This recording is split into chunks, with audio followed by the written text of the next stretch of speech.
What if Castile faced God's judgment became human permanently? Prologue. It starts not too long after Castile has come back from his little rendezvous with the souls of purgatory which left him powerless and human, but most importantly, himself again. Dean and Sam welcome him back with open arms, miraculously forgiving him for the unforgivable. Dean is grateful that Cas survived his brush with Godhead.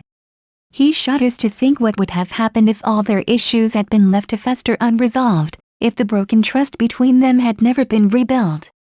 Yet he would have thought that being finally, irrevocably human would alter Cas in fundamental ways. In reality, Cas hasn't changed one bit. Sometimes, they have to remind him that, for a human, he is being reckless. In the first weeks of his new existence, he had tended to forget that he wasn't self-healing and close to invincible anymore. However, by now, they have come to find that, though still behaving oddly at times and being as annoying as ever, Cas has adapted fairly well. Things could be so good. And for a time, indeed, they are. It's just one of those mornings when Cas is out for coffee, and Dean calls to remind him not to forget the pie. Nothing unusual at all. And make it cherry this time. If I see another apple pie, I worry it could put me off for quite a while, and that would be a shame. Dean sounds so serious about something as trivial as a concoction of flour, sugar and fruits. Castile can't help but smile and wonder how on earth it is possible that Dean could have gone through so much and still retain this childish innocence. Do not concern yourself, Dean. I will remember. Dean starts saying something else but it goes unheard because suddenly, out of nowhere, Cas doubles over, clutching his cramping stomach. The phone slips clattering onto the sidewalk. He retches and shockingly, inconceivably there is blood dribbling from the corner of his mouth. He looks at the red stains on his tan coat sleeve after he wipes it off, brows drawn together in utter confusion. How can he be suddenly bleeding and in pain when he was not attacked or wounded, has indeed been talking quietly on the phone just a moment ago. The pain subsides just as quickly as it came and he feels completely fine after straightening up and spitting out the blood clinging to his teeth. Maybe this is normal for humans? Jimmy had had memories of this happening to him a few times before. He flexes his fingers, mystified. No, there is nothing wrong with him that he can see or feel. Cas? Dean's voice on the phone. Oh. Right. They had been talking. Cas picks up the device and lifts it to his mouth again. I am fine. I just dropped the phone. What were you saying? And just like that, the incident is forgotten. Some weeks later, Cas is at a diner with the brothers, laughing at a joke Sam just told and enjoying the simple pleasures of human life, like the excellent pizza on his plate or the bitter brew called there that Dean loved so much. This time, there is a warning twinge of his stomach that would wipe the grin right off his face if he weren't trying hard not to show his sudden distress. His smile turns brittle, though, and he excuses himself, barely making it to the restroom in time. He throws up everything he has eaten that night, and there is blood mixed in with the vomit, but not much.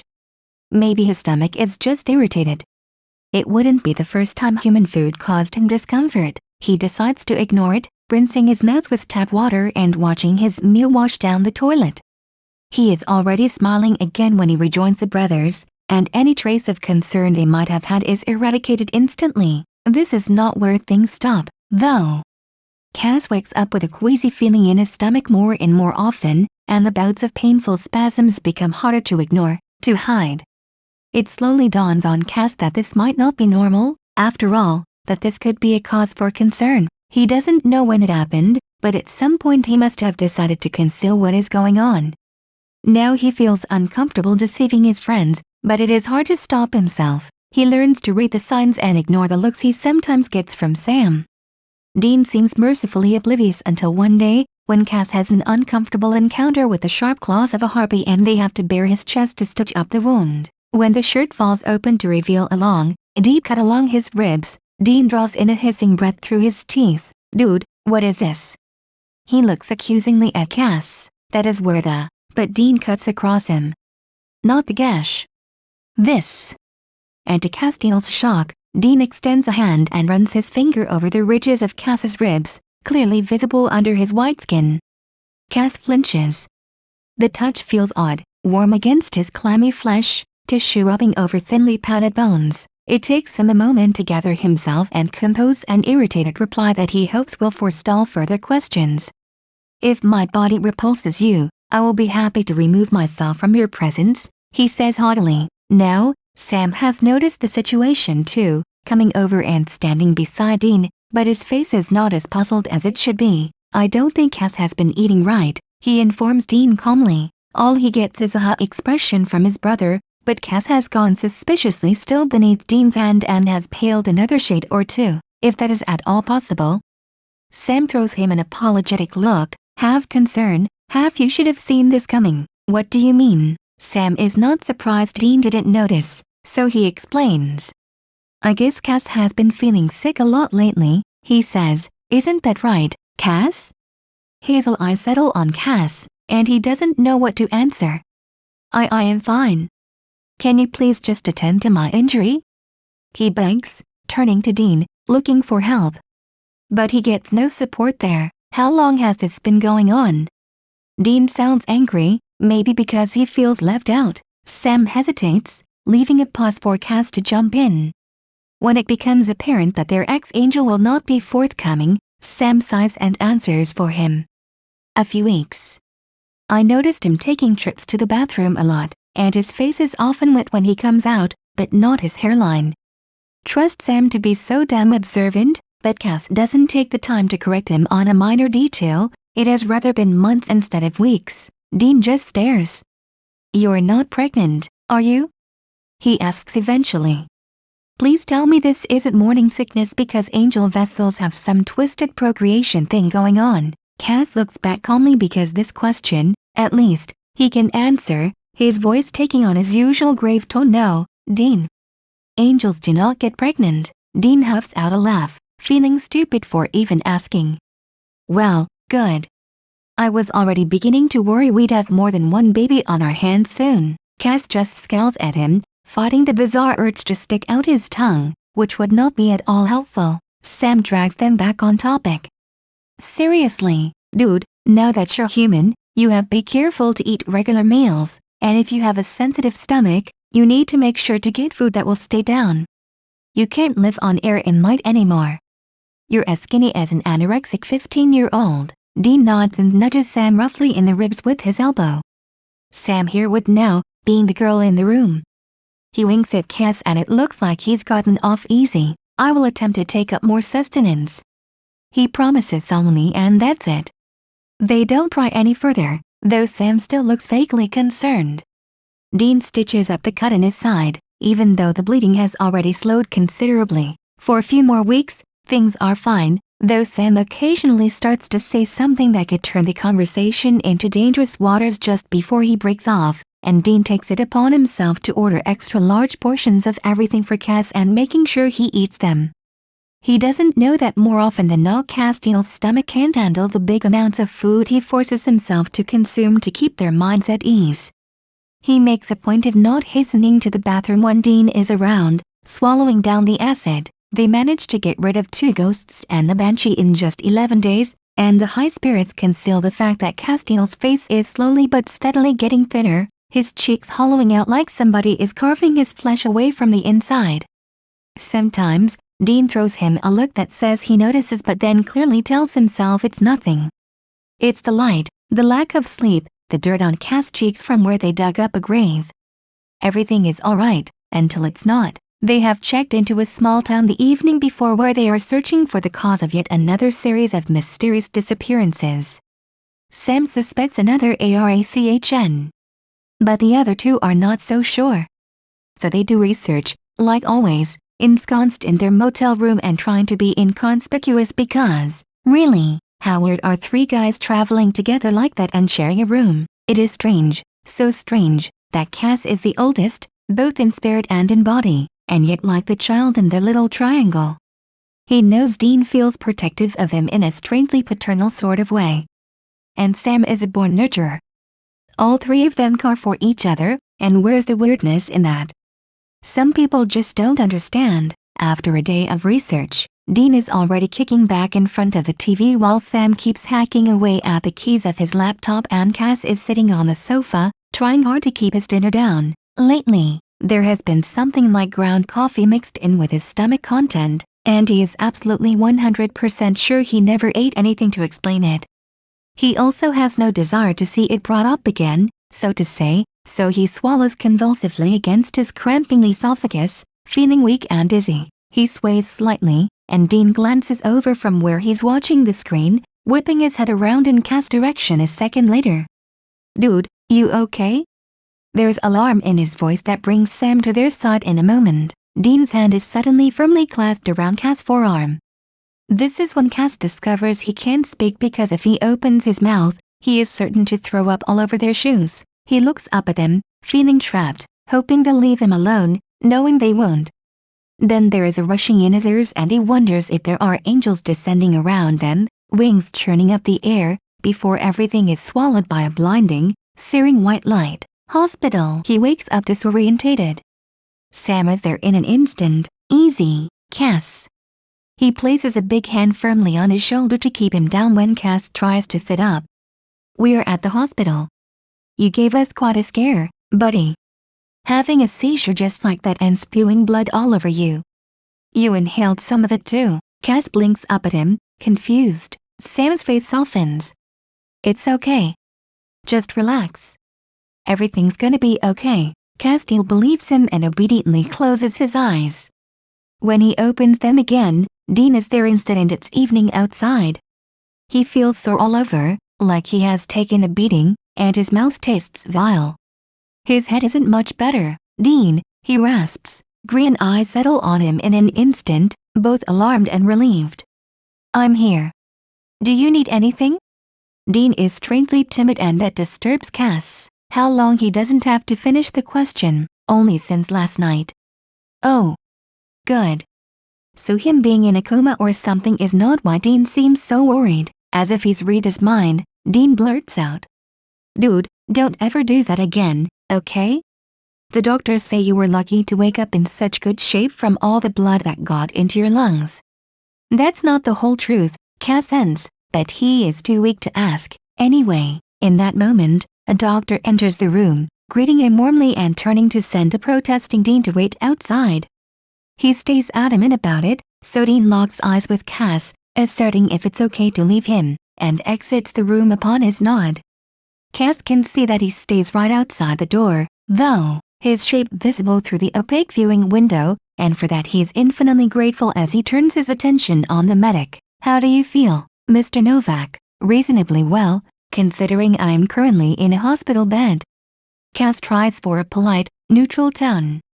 He hasn't yet fully acclimatized himself to the situation and thinks playing for time is the best thing to do. "That's good," the doctor replies. Cass swallows thickly and there's a cup of water in his hand a moment later. He sits up a little and takes a grateful sip to moisten his throat. "Why did you have to send my friend outside to ask this question?" The atmosphere turns serious. The other man sighs, pushing a hand through his hair much like Sam does when he feels edgy. "Because I have bad news." "Mind if I sit?" He indicates the edge of the bed and Cass nods. He wonders why the chair is not good enough for this. The doctor places a gentle hand on his shin under the blanket, looking down on it, then up to catch Cass' eyes. "You were brought here with severe blood loss due to excessive bleeding in your stomach. Also, you had a seizure causing you to almost choke on your own blood and vomit. You understand that we saw ourselves obliged to look into the matter, Mr. Novak." There is no gentle way to say this. He pauses. Cass' insides are suddenly cold with anticipation. "So I'll be straight with you. I am very sorry to have to inform you that you have stage 4 stomach cancer." Cass just blinks at him. "What? Seriously, what?" He knows what cancer is, in theory, and that it's usually not good. People die from it, though he doesn't feel like it could ever be of concern to him. On the contrary, he feels rather detached and confused. Is this why the doctor chose to sit close to him, because people break down over such news? He doesn't feel like he's breaking down. Actually, he feels fine now. A little dizzy, but okay. How can he be sick if he feels healthy? His spiraling thoughts are pulled back to the present by a voice. The doctor is still talking. "I'm afraid the progressed state of your illness leaves us with very little options. We did several tests while you were unconscious and discovered that the main tumor is growing very fast. It has already metastasized to other organs, mainly your lungs, liver and brain, which is why you had the seizure that brought you here. Cass nods mutely. The other man squeezes his knee in sympathy. I really am sorry, he says quietly, but the odds are looking very bad. Castile is still dazed. He knows he should be asking questions, or railing at the doctor, or sobbing into his hands because that's what people do, what humans do. He does neither, just stares as the doctor gives him time to absorb the information. A pounding on the door makes them both jump. Are you done yet? I want to sit down again. It's Dean. The doctor raises his voice a little to answer. Just a moment.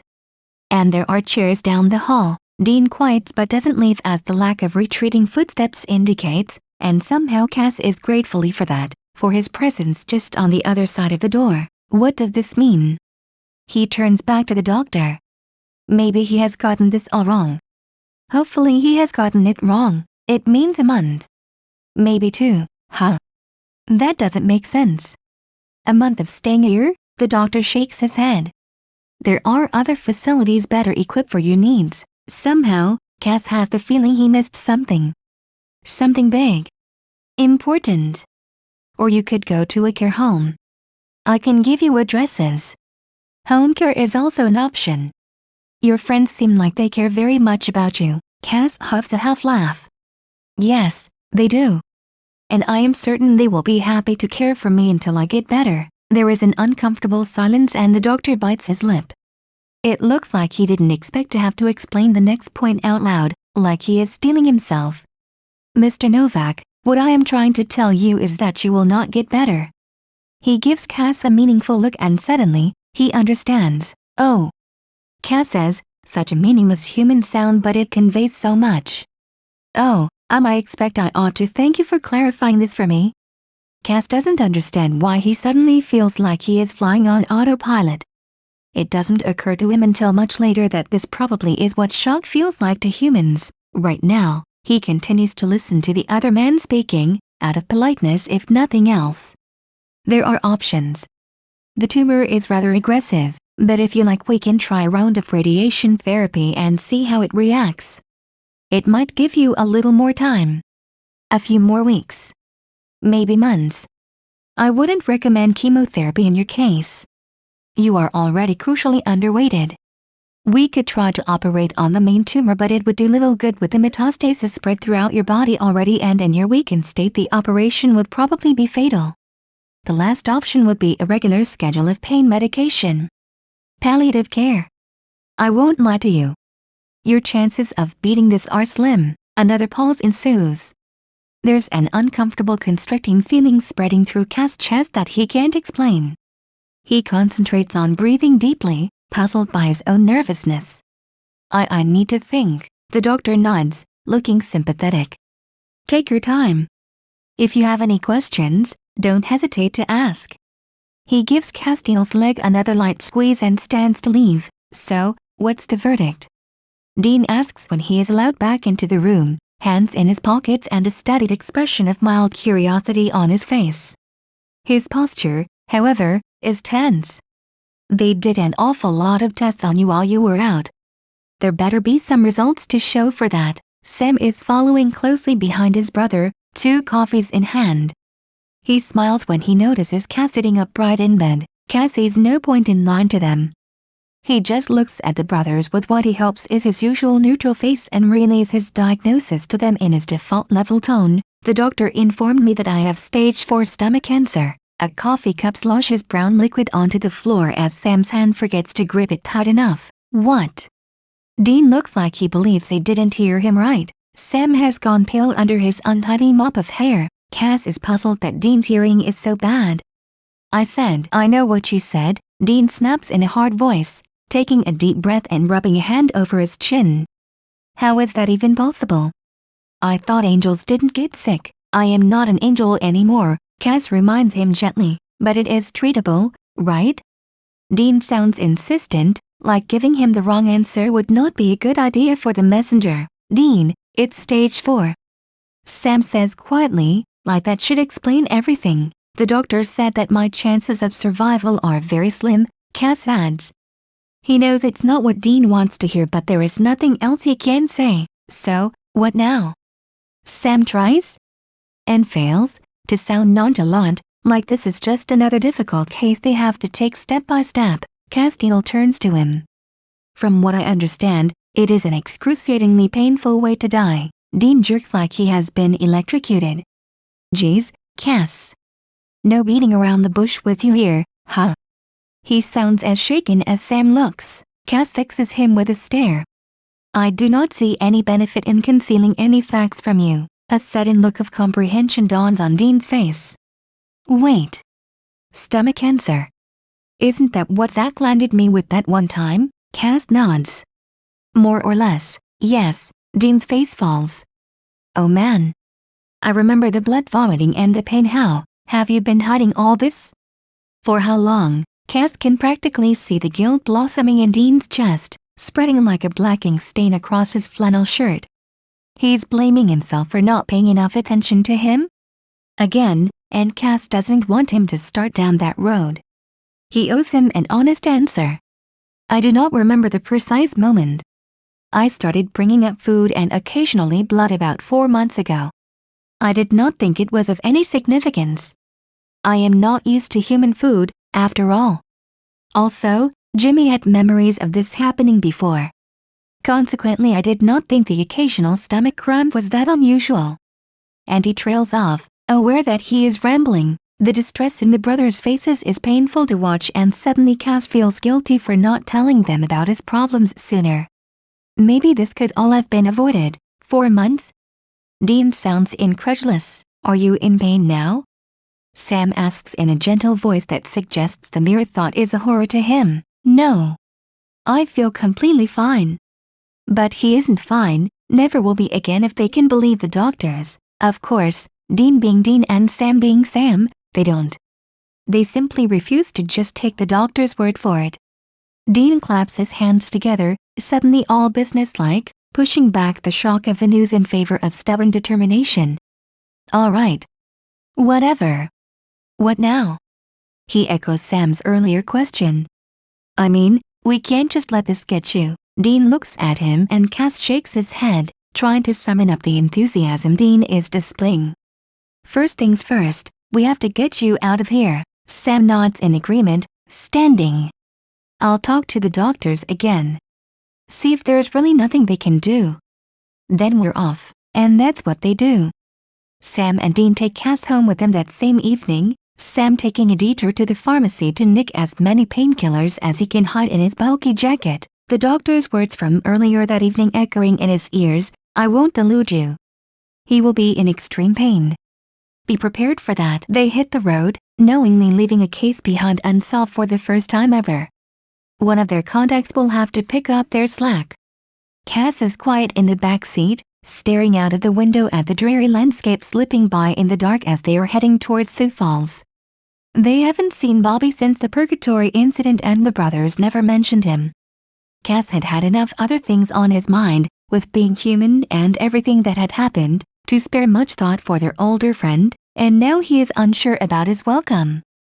Too much still lies unresolved between them. Dean is tense at the steering wheel, and Sam is on the phone to warn Bobby they are on their way. He doesn't say why. That is Castile's task. They haven't asked Cass if he has any other plans. They don't need to.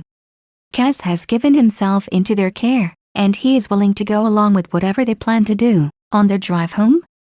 Because that is what Dean and Sam secretly call Bobby's scrapyard-surrounded rickety house in their heads. They have hours of silence ahead that need to be filled. The air is still in the car, seeming to press down on them like a heavy cloud. It feels like something breaks when Dean finally drags in a reluctant breath. So, he states. We need to come up with a plan, he says matter-of-factly. Sam nods and twists in his seat. Cass? Any ideas how to get you out of this one? And that's it, the signal they seem to have been waiting for.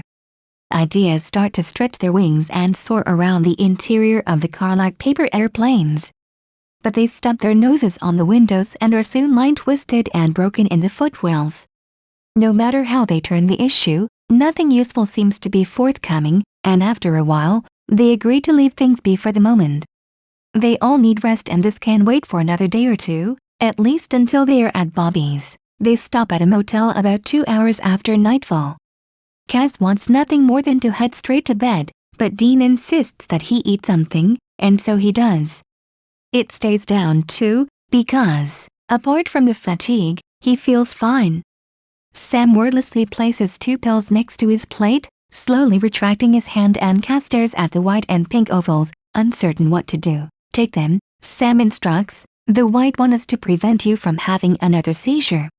The other's an antiemetic, he explains. Cass pushes the pink pill across the tabletop towards Sam until his fingertips brush across the back of Sam's hand.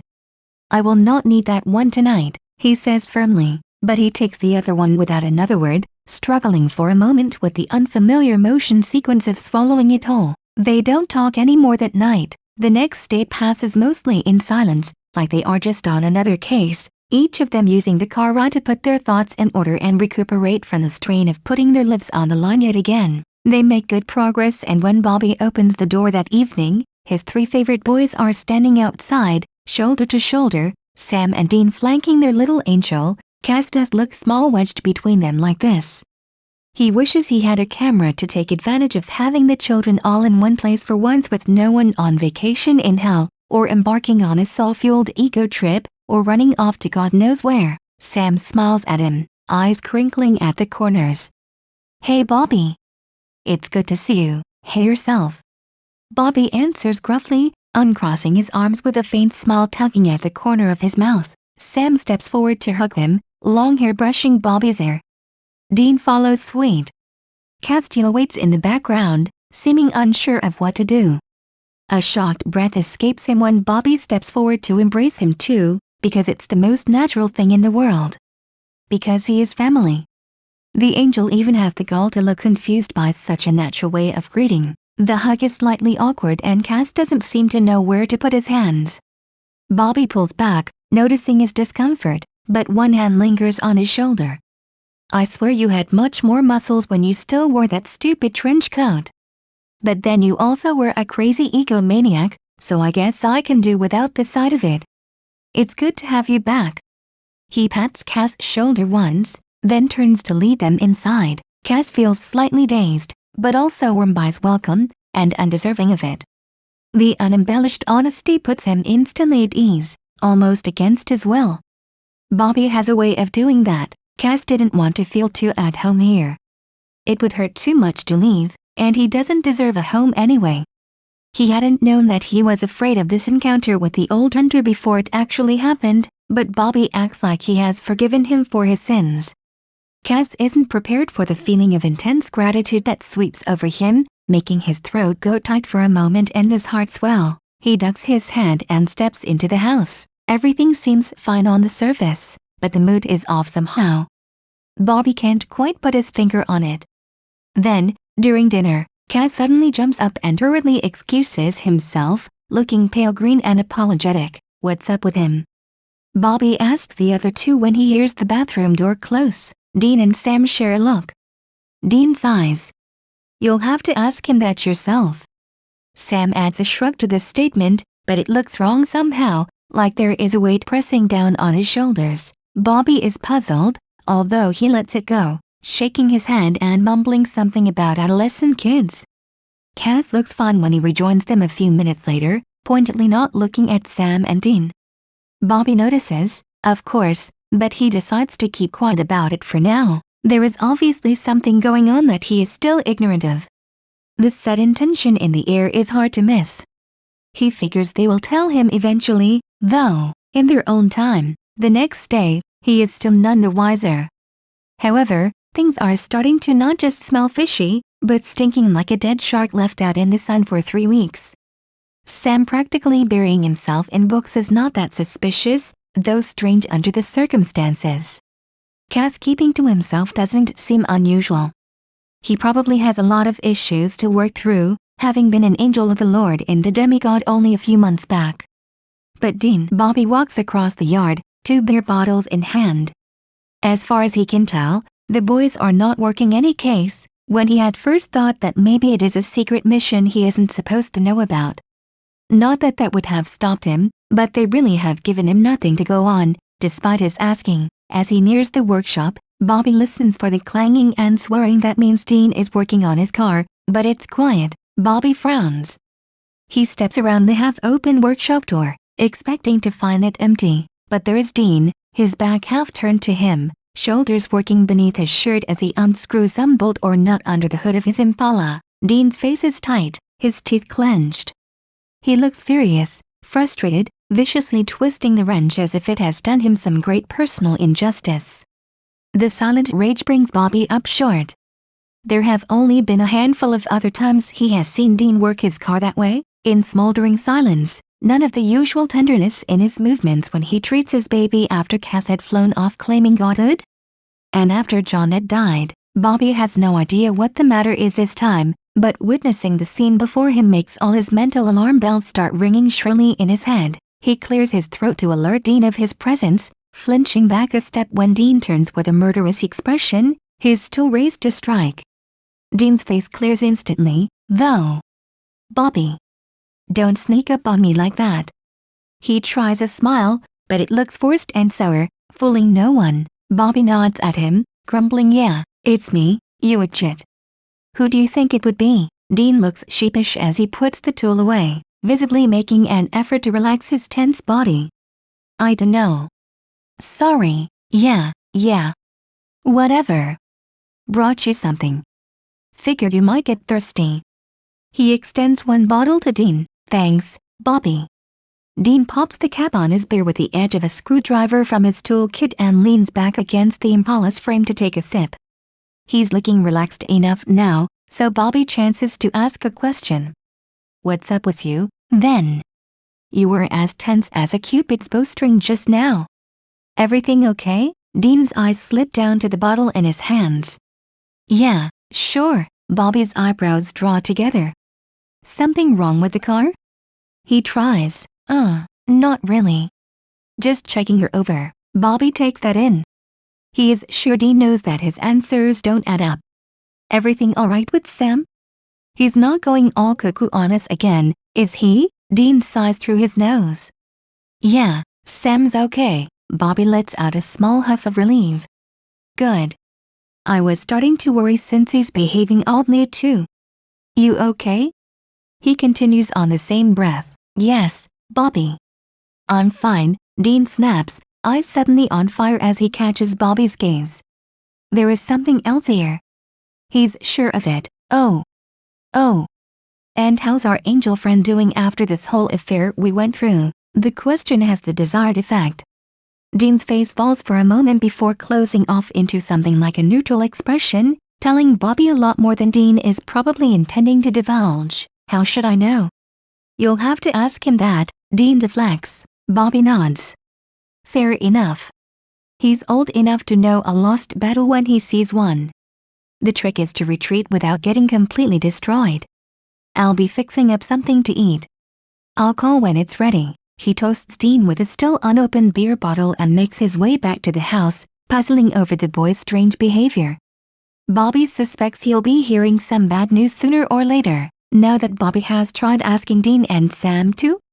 Twice, but all he has gotten are evasions and the repeated advice to talk to Cass. Finally, that's what he does. Cass is sitting on the front porch enjoying the sun and the smell of wet earth from the yard when Bobby finds him. "So, what's the deal?" Cass blinks, blue eyes looking up at him. "What do you mean?" Bobby gestures vaguely from where he's leaning on the porch banister. "You know, all this. You three turning up here, no explanations, no case, no nothing. I know something's up, though. Sam keeps flipping through my library, reading books I'm sure he already knows by heart. Dean is tending to his damn car, though there's nothing wrong with her that I can see, and you are behaving oddly, son. Well, more than usual. Is this some kind of teenage identity crisis because you aren't God anymore?" A faint smile tugs briefly at Cass' lips, hearing the older man talk so candidly. He knows that Bobby won't force him to speak. He has a way of waiting things out until you volunteer the truth on your own. But it feels wrong to keep his illness from him, now that he inquires directly after the situation. After all the things they've been through, he owes a little honesty to the men beside him. Cass sighs, shoulders slumping. He takes a deep breath to still himself. I am human now, he starts, staring at his hands dangling between his knees. That in itself is a situation not entirely new to me, as you are aware. Bobby just nods, not wanting to interrupt. He had already figured as much from the fact that Cass has been sticking around and not flitting off after a few hours, but when Cass had been human before, the mood had been different. Another kind of doom than an impending apocalypse seems to hang in the air around him now. My vessel's soul Jimmy Novak is gone. I own his body now. But Jimmy I have an abnormally high proliferation rate of my gastric lining cells. English please, I believe you know it is cancer. Stage 4, Bobby gives a low whistle. Boy. That's quite a diagnosis. It actually explains a lot, Bobby thinks. What kind of treatment are you on? Cass glances over at him from under lowered lashes, then back at his feet. None. There is no treatment at this stage, so, this means what? You obviously can't heal yourself without your angel mojo, but I'm sure one of your buddies. Castile's voice cuts in, growing hard and final. This is not something an angel's grace can cure. Also, Jimmy must have been sick long before he agreed to become my vessel, so the illness has had time to progress rather far. As long as I had my grace, the body was preserved in a stasis. Now, it is not. Bobby hums an understanding. Is that why you didn't think to get treatment before now? Cass shakes his head, frustrated with himself. We do not check our vessels for illnesses, on the one hand because vessels are extremely rare and we cannot afford to be particularly selective, on the other hand because it is of no consequence to us. That an angel might lose its grace while in human form is almost unheard of. But even if I still were an angel, I would still be sick. I would not die and the growth wouldn't progress. It wouldn't pain me, but it would still be there. At any rate, this discussion is futile. My grace is gone. It has been destroyed. There is no way to stop this. Bobby steps closer, uncrossing his arms and frowning as he sits down heavily next to Cass on the porch steps with a grunt. He laces his fingers together between his knees, mirroring Cass' posture, and peers appraisingly at the former angel from under the rim of his baseball cap. He does not like what he sees. At all. The weight of all that Cass is not saying hangs heavily in the air between them. So let me get this straight, you're going to let yourself be defeated by this, after everything? One tiny little human ailment is going to put an end to you? Cass inclines his head. At this point I do not see any other options. Bobby bristles. That's utter bull and you know it. We ain't gonna let this happen to you. Cass looks at Bobby with a blank face. You might have no other choice. I have already talked about it with Sam and Dean. Our discussion was not fruitful. There does not seem to be any solution to this problem. He says the words like they are set in stone, unchangeable, but Bobby refuses to be deterred. Then we will damn well make one. Bad odds haven't stopped us before, have they? Something stirs inside Cass, painfully twisting his guts like the first kick of an unborn child in its mother's womb. Maybe it's Bobby's refusal to give up on him, or his fatherly aura, or something completely unrelated to this moment, but Cass suddenly finds himself voicing something he has barely allowed himself to think up until now. What if I don't want to stop this? He says, trying not to flinch back from what is falling out of his mouth, because it's true. What if this is my punishment for all the wrong I have done? Bobby turns his head sharply to look at him. His face is tight and angry.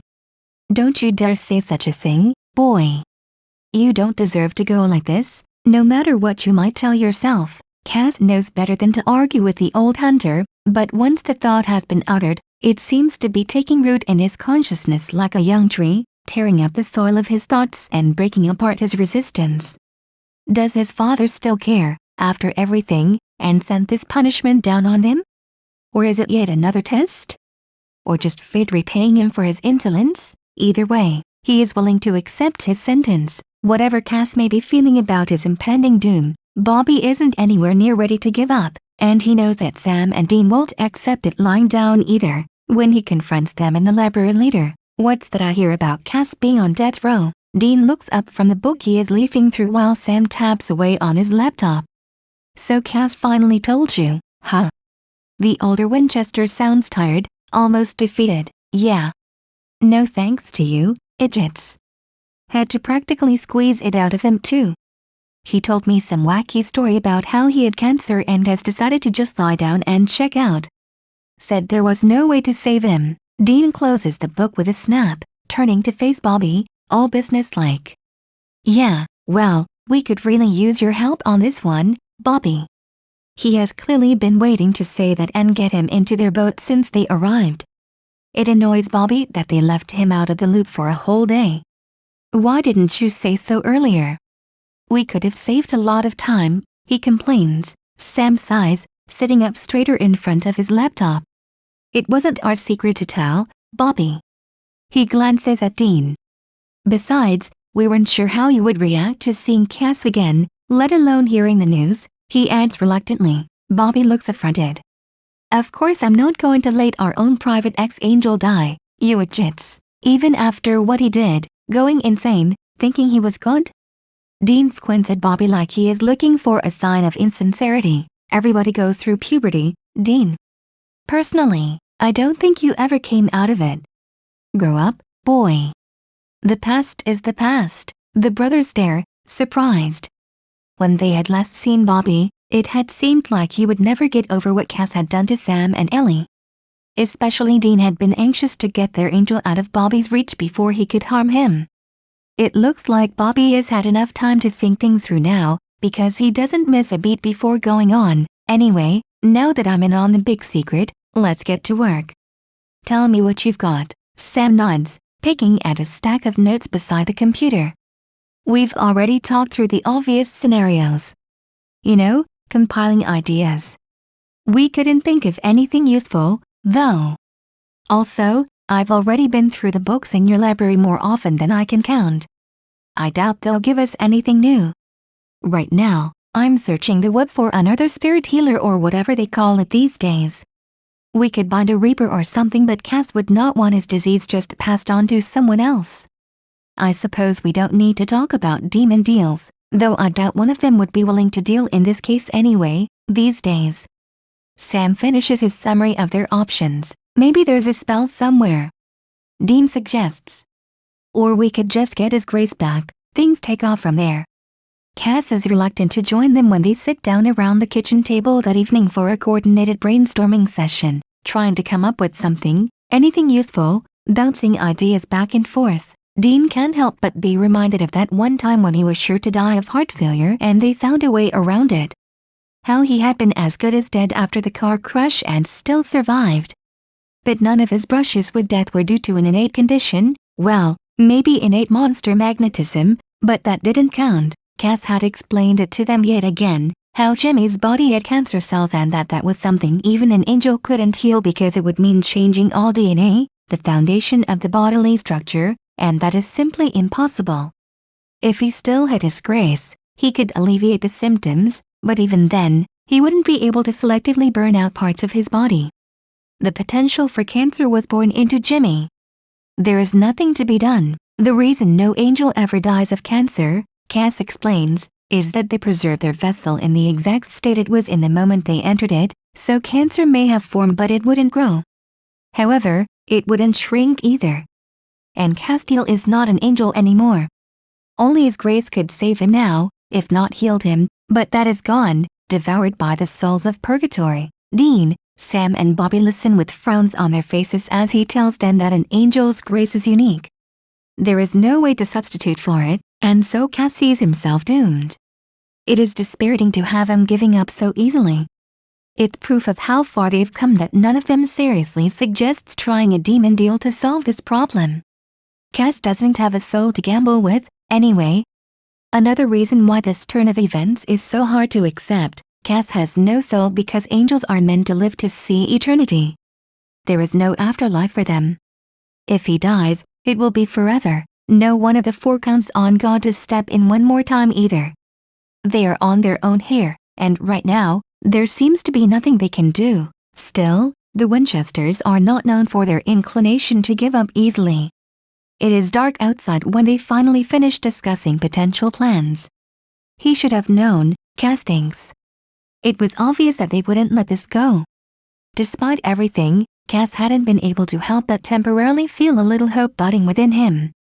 In the end they come up empty-handed, though, and everybody leaves for bed with dimmed spirits. Cass is exhausted and falls instantly asleep.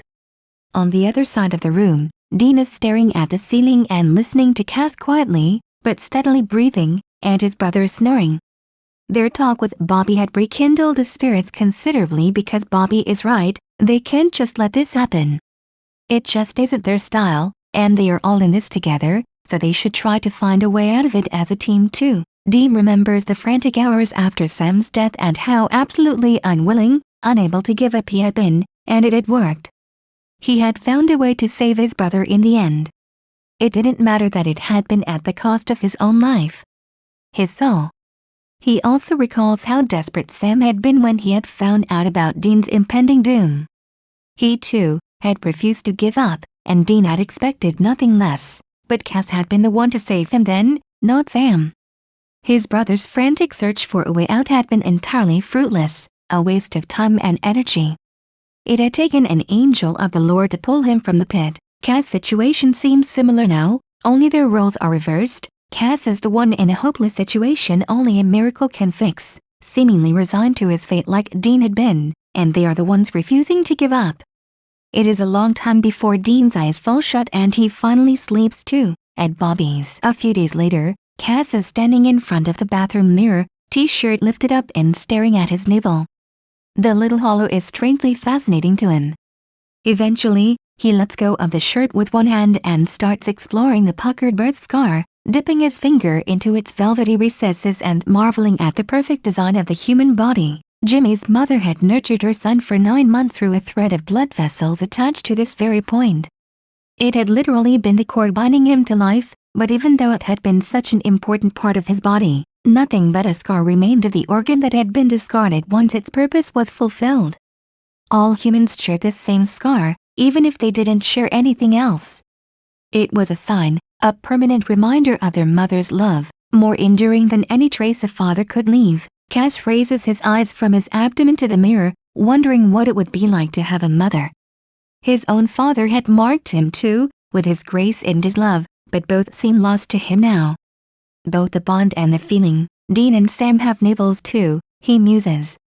Realizing that they share this trait, he somehow feels closer to them than he has ever felt to any of his angel brothers. Dean looks up as he hears Cass coming down the stairs. A moment later the angel appears in the kitchen doorway, looking tired and with a tousled head of damp hair that speaks of a recent shower, but his eyes are calm. Dean holds back the question of how he is feeling today in favor of silently offering his friend a bowl of breakfast cereal. Something light for his tender stomach. Cass takes it hesitantly and Dean uses the opportunity to quickly down the rest of his spiked coffee lest his friend gets a hold of the wrong mug. It's not that he'd begrudged Cass a little pick-me-up to start off the day. Heaven knows he needs it. And Cass looks even more like he could use a bit of warmth in his tummy, but Sammy claims that it wouldn't mix well with the meds Cass is taking. Dean knows his little brother is right and doesn't want to take chances with this. Their days have quickly developed a routine. Dean is often up first. His worry won't let him sleep much. Sometimes, Sam is still doing research when the early morning light creeps over the horizon and they pass each other in the hallway, moving in opposite directions. Bobby comes down shortly after Dean to monitor his use of the kitchen equipment, as he claims, but it's more to keep him company until their ex-angel gets up. They let Cass sleep as long as he wants, mostly in the vain hope that it will make him look less exhausted. It never does. After breakfast, they hit the books, though Cass is only half-heartedly joining them. Lunch is usually a mid-afternoon affair. Despite Dean's best efforts to convince Cass of the goodness of hamburgers, steak and salami pizza, the former angel's taste has developed more into Sam's direction, but it did not stop there. Cass is almost a vegetarian now, much to Dean's dismay and Sam's glee. Bobby, however, is not really surprised to discover this little fact, and really, what else would you expect from a being of light and air? As long as Cass eats what Bobby puts on the table? Hell, as long as he eats at all. Everything's fine by him. And it's not like Cass wouldn't eat meat. He just would never ask for it. By the time dinner rolls around, Sam is mostly up and running again too. The evening is filled with a thorough discussion of their findings and results from the day and, in Sam's case, the night before. It's not unusual for Cass to have left the scene by then, though, and when Dean returns to their room after a quick nightcap in the study, he's already asleep. Sometimes Dean regrets that they don't seem to have time to talk at all. But most evenings, he's glad not to have to, as their search has turned up nothing so far, and the feeling of hopelessness settling over him is pressing down on his heart as well as his tongue, making it impossibly hard to speak. They are halfway through their afternoon research session when the doorbell rings. Bobby immediately leaves to open the front door for their visitor. Sam, Dean and Cass share some raised eyebrows over the lack of grumbling from their host. They barely have time to wonder about it, though, because, a moment later, Bobby returns with Sheriff Mills at his side. "Hey, boys. Heard you were in town and thought I'd stop by to see how you're doing." Sam immediately jumps up to greet her warmly. "Sheriff Mills. What a surprise. I told you, it's Jody." She smiles at him and engulfs him in a motherly hug. "It's good to see you, Sam." She levels a searching look at him. "You seem to be doing well." There's an unmistakable knowing glint in her eye. Sam frowns because of the implied knowledge about his recent history. The trauma of hell, the broken wall in his mind, the mania and hallucinations. "Lucifer, how? Jody's been coming round a lot more often lately." Bobby cuts in, his face going tomato red. "We talk about stuff. You told her about me?" Sam sounds accusingly. "Oh, come on. It's not like your mental state is, well, a state secret." "My mental state," Sam repeats flatly. "Well, you know what I mean." Bobby shrugs, trying for nonchalance. Dean decides to jump in before his little brother can get too worked up about Bobby's blatant indiscretion. "Ah, Bobby, what exactly is going on?"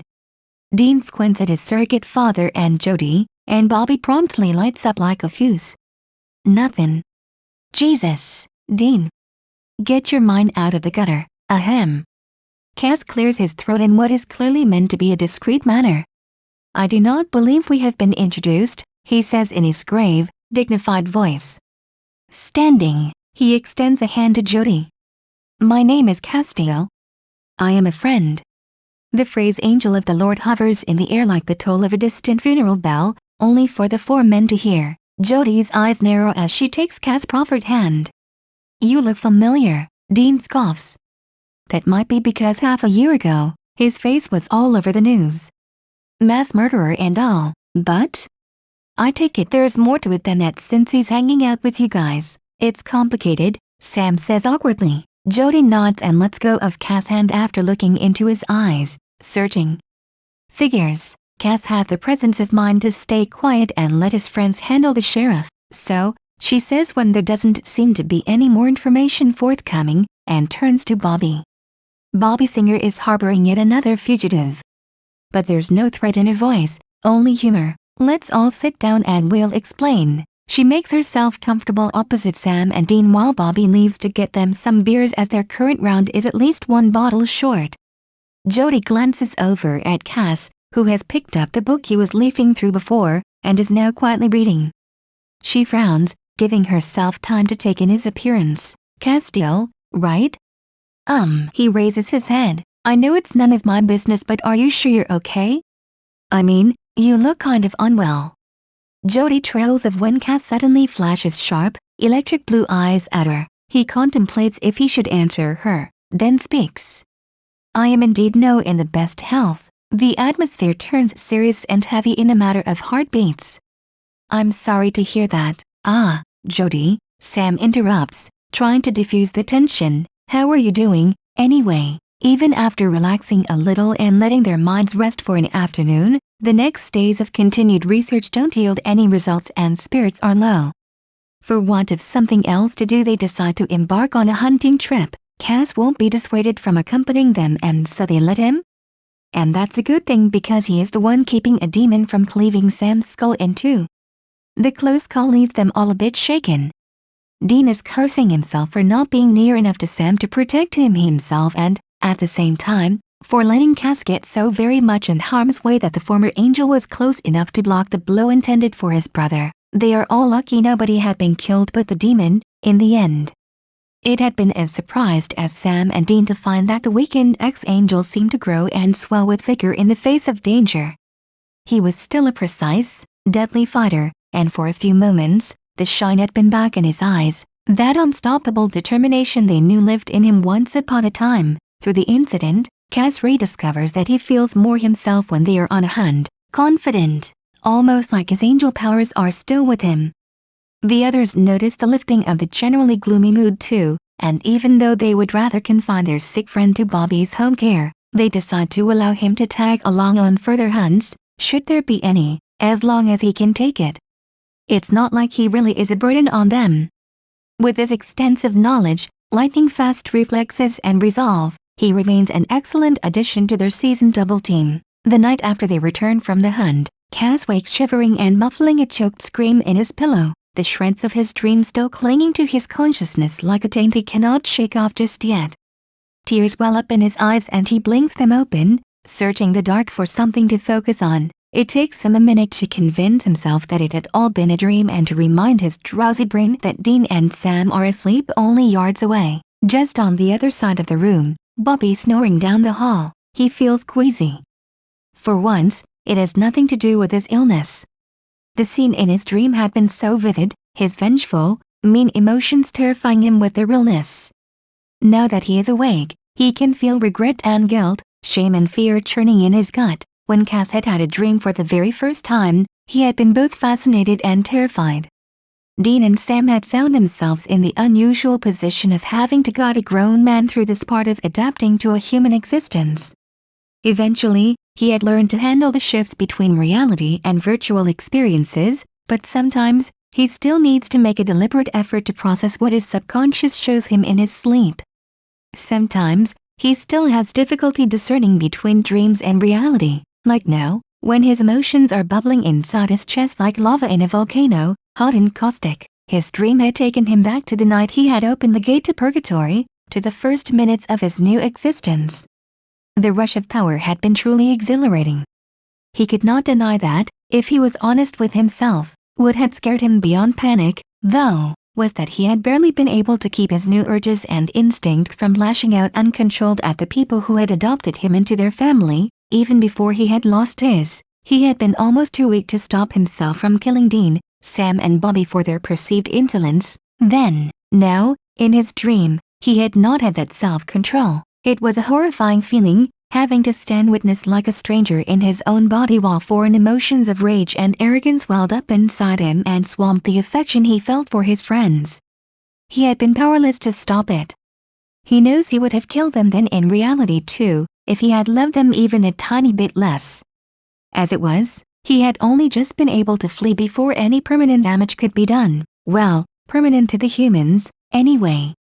His brothers were gone, and though he feels little sympathy for Raphael, he sometimes misses Balthazar so much that the pain brings tears to his eyes. Of course, being human and entirely without his connection to heaven, he can always pretend that this is the true reason for their absence, but he knows perfectly well, now that he is restored to his right mind, that he can neither justify nor explain why he has all but murdered one of the few true friends he had in all of the heavenly host, had extinguished his light even before taking in all the souls of purgatory. For some of his crimes, there will never be an excuse. He will never forgive himself for Balthazar's death, but he can live with it. Reliving, in his dream, the crucial moments where he had decided not to punish his friends, but failing this time to keep himself in check, had shown him again that he most definitely would not have been able to manage having their deaths on his conscience. And he wouldn't just have killed them either, he knows.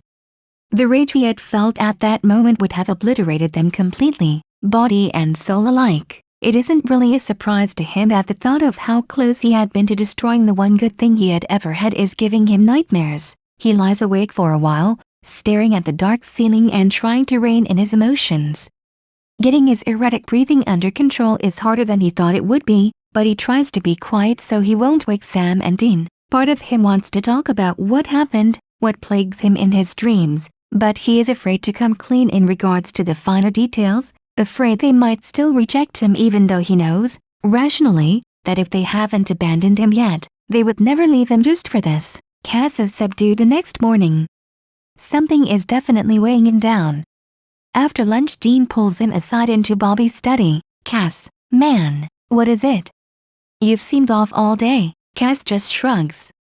It is nothing, Dean. Just his mouth closes abruptly over the rest of the sentence. But Dean is not stupid.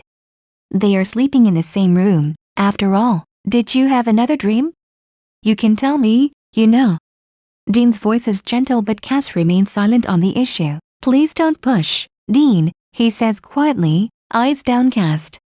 I do not wish to talk about it. Reluctantly, Dean backs down. He reminds himself that Cass has gotten much better at handling his dreams in the months since he became human.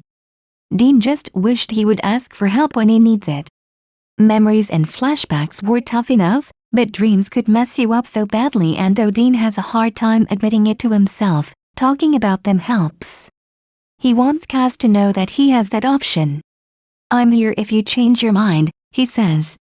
Cass just nods. At first, Sam had felt that he could never ever forgive Cass for tearing down the walls in his head, putting him at risk for his own gain, but time has proven him wrong. He understood why Cass had done what he did, and, over time, he has found that his own crimes outshone Cass' oversights by far. So who was he to judge? Also, having Cass around for an extended period of time, he has come to see that underneath it all, he is just as human as he and Dean. But the most important thing is that he realized he likes Cass, not just respects and fears him as a servant of the Lord. Now that all those elements were removed from the picture, he finds that he regards Cass just as much as family as Dean does. And family means forgiving someone for their flaws and mistakes. It means loving them despite everything, even if it hurts. Though Sam wouldn't go quite as far as to say he loves Cass, he is willing to admit that he is very fond of him and that he is able to leave the past behind for his sake. Dean is watching from the doorway of the living room as Sam and Cass talk quietly, heads together. Presently, Cass smiles, then even laughs at something Sam just said. Dean can't help but feel a little jealousy. True, his bond with Cass is of a much more profound nature, but the friendship that has developed between the angel and his brother has grown on a more organic basis. 3 years ago, Cass had looked down on Sam with disgust, even hostility. But Sam, without even trying particularly hard, had won him over. Now, their relationship is easygoing and free of the tension Dean sometimes still feels as a result of Cass' betrayal.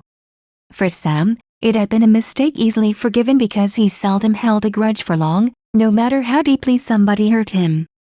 It wasn't in his nature. Dean finds it a lot harder than he initially thought to put the events of the past year behind him. And Cass could probably feel that latent unease, though they both try to ignore it. They're nearing the half-year anniversary of the defeat of the new god, and still it is so strange to see Cass as a human. He had adapted to the basics rather fast, like shaving and changing his clothes. Dean likes to say they have managed to house-train him in record time too, but sometimes he still has something ethereal, otherworldly about him. It is in the distant, faraway look in his eyes, the way he holds his head, forever innocently curious like a child. Knowing his days are numbered reeks of a fundamental wrongness that is beyond words, a bit like shooting a frolicking puppy, Dean thinks, with the bullet moving in slow motion and ample chance to see it coming. The brave front Dean puts up whenever Cass is around is not fooling anybody. Sam knows just how much it pains his brother to see their friend frail and broken, bowed and brought to his knees by human illness. The unfairness of it all does not escape Sam either, so Sam and Dean put their heads together one afternoon to try and find something to alleviate the gloomy-doomy mood that has settled on the house. Neither of them can stand the oppressive quiet anymore. It takes a while, but they come up with something. Well, Dean doesn't seem so pleased with himself that Sam doesn't have the heart to shoot him down when he asks for his help. So, the next day, Dean walks into the library, where Cass is reading, with a broad grin on his face. Hey, Cass. I know it's not really my business what you do in your free time, but, man, I gotta ask. You still a virgin? Cass instantly bristles. This is not a subject I am comfortable with, as you know very well. Dean smirks. I take it that's a yes. You know I promised I am asking you to let it go. Cass cuts across him. But, Dean, please. Let it go. There's a tartness in Castile's voice that makes Dean back up a little. Why is this so important to you all of a sudden? There is frustration in Cass' voice, because you're human now, and to humans, this is important. It's practically what life's all about. Cass is not convinced. On the contrary, you are wrong, Dean. This belief may be rooted firmly in your culture, but in others, it is the highest honor to die a virgin. It is not shameful at all. I simply do not see why this matters so much to you. That does throw Dean a bit. He tries to regroup. All right. Just have you tried doing it to yourself, at least? Cass cocks his head questioningly. Dean rolls his eyes. Oh, come on. You can't seriously be that, nah? I mean masturbation, Cass. A look of puzzlement tinged with disgust crosses Cass' face. You are aware that the word means soiling oneself with one's hand. The statement is actually more a question, and rightly so, huh? Dean blinks, but catches himself quickly. No, I didn't know that, but that's kind of the point. He grins wickedly. It does not seem a desirable outcome to me, Cass states dryly. There is clearly no use in arguing, so Dean dismisses the point and tries for another angle. Whatever, Cass. Did you never feel the urge to try it, what with all the porn you watched? This seems to hit a nerve. Cass looks flustered. I only watched a pornographic film once. And only half of it at that because your grandfather interrupted, and you learned nothing from it. Dean formulates the sentence like a statement, hoping to lure Cass into the right direction. It works. I did learn to kiss, the former angel says indignantly, noticing the triumphant glimmer in Dean's eyes a little too late. And you liked it, didn't you? Cass stares wide-eyed at Dean as if he just realized what he has revealed, but Dean plows on. Well, I can totally promise you you're going to like this too, then. He grins. Cass feels like he has just bitten into a grapefruit. Later, when he returns to his room, there's something lying on his bed. Sam's laptop, a CD and a sheet of paper. Cass unfolds it up to read. Pick a quiet place and try it. You'll like it, I promise. Dean has scrawled on top of what looks like a web page printout giving a step-by-step walk through the basics of jerking off. Castile sighs. He would bet anything on the CD being another film of the infamous Pizza Mankind. Carefully, he refolds the paper, tucks it into the CD case and puts it into his bedside drawer. Then he gathers up the laptop to take it back to Sam. The brothers are sitting side by side on the library sofa, reading, when he comes down the stairs, placing the little computer on the desk before them without a word. Sam just glances at him, then lowers his head again, looking sad, which puzzles Cass. He would have thought he'd be happy to have the stolen laptop returned to him. Dean's gaze lingers a little longer, but to Cass' surprise he doesn't say a word, just resumes reading after a moment. The subject is not mentioned again. The CD and instructions remain in the drawer. Dean, however, won't give up on lightening the mood so easily. He knows that their first attempt at bringing some cheer back into the house was probably a little too bold. Cass hadn't been all that receptive. He has put a bit of thought into the issue, however, and come up with a few other options Cass might be more amenable to. So, any plans? What do you want to do? Dean is trying for a light voice to defy the depressing mood permeating everything these days. He grins at Cass. Brought you something. In case you need ideas. He throws a book at Cass which Cass grabs out of the air. His reflexes are still fast, not quite human. He reads the title and almost laughs. Dean, you know perfectly well that I have already been to all places possible. What makes you think there are 1,000 more places to see before I die? This is my way of saying you need to do something fun once in a while. We don't need to hunt if you'd rather spend your time on something else.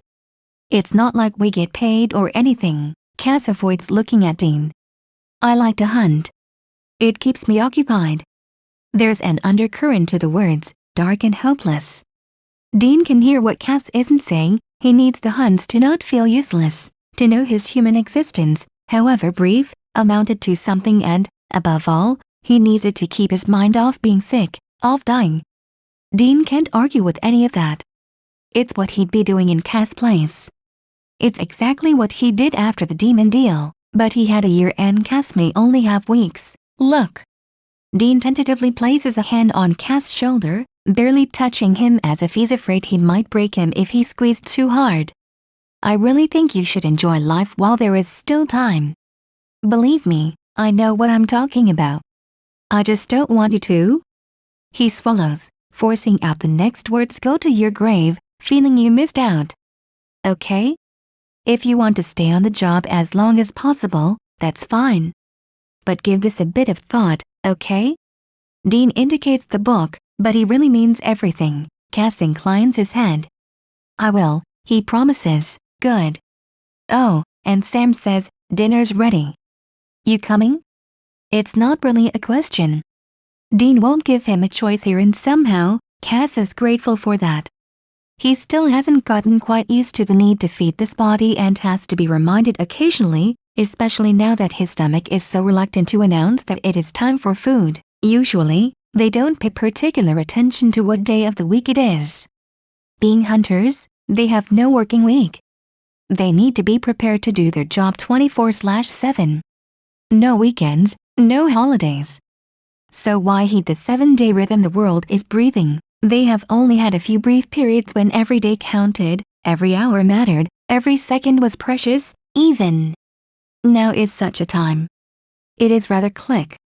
But only one, or more, of them dying makes them realize what life has to offer, and right now, that is movies, another point on Dean's list of ideas. He has suggested a little break from their tense routine of frantic research and hasty hunts. After all, it's Friday night, and Sam and Dean have spent some time compiling a catalog of films that you have to see before you die, as Dean puts it, none too gently. At first, Sam had wanted no part in this macabre exercise, but seeing the choices Dean had picked out quickly convinced him to join the effort. After all, to prevent Cass from getting too skewered a picture of humanity into his head. So, tonight is movie night. Technically speaking, every night has the potential to be movie night. They take to watching films whenever their minds are too numb to continue reading ancient tomes and esoteric websites. For Sam, lounging in front of the TV means a sure way to get some much-needed sleep. For Dean, it means infinite amusement over Cass' puzzlement. For Bobby, it means he has to stoke up on popcorn. But they have to take what they can get. Dean surfaces from sleep with a start. The colt from under his pillow is in his hand in an instant and aiming at the shadow standing by his bed before he realizes who it is. Geez, Cass. Don't do that. Castile's eyes are wide. I am sorry I alarmed you, he murmurs, obviously startled himself by Dean's sudden movement. No. It's okay. Dean tries to mold his voice into something approaching calm, feeling the adrenaline ebb off again as he carefully puts the weapon away. What is it? I cannot seem to fall asleep. Cass looks sheepish, and suddenly Dean has a vision of him lying awake and contemplating whether or not to disturb Dean or Sam with his insomnia. I think I had another bad dream, he admits. Dean searches his face for any signs of lingering fear, like he evaluated Sam when they were little and his baby brother was suffering a nightmare. He finds none, just a vague sense of unease, highlighted by Cass' disheveled hair and red-rumpled t-shirt. It is the second night in a row that Dean has been woken like this, which worries him because he had been of the opinion that Cass' nightmares had diminished in the past months, though recent cases like the ghost hunt always seem to bring them to the surface again for a while. Gonna tell me what it was about? He offers. Cass gives a minute shake of his head. I don't remember it all that well, but... Dean props himself up on his elbows so he can better watch Cass' face in the dark room. Cass shifts, eyes darting away. Dean straightens up further. Cass, sit down, he instructs gently. The angel does so, tentatively perching on the edge of Dean's bed, staring at his hands folded in his lap. So, talk, Dean prods when he remains silent for another minute. It still feels weird to do this for somebody other than Sam. I think it had something to do with last year. Cass starts hesitantly. He squints into the dark as if he can see the images of his dream playing out on the opposite wall. Dean is not surprised to hear that. Until recently, He had not given particular thought to the exact way in which the events surrounding Cascade would have traumatized Cass, but it's clear that he has suffered. It's not the first time Cass has been plagued by nightmares about being possessed by the Leviathans or about hurting his friends. His guilty conscience won't let him rest, even though they have tried to assure him time and again that they don't hold his bad choices against him any longer. Even Bobby has forgiven him, for Christ's sake.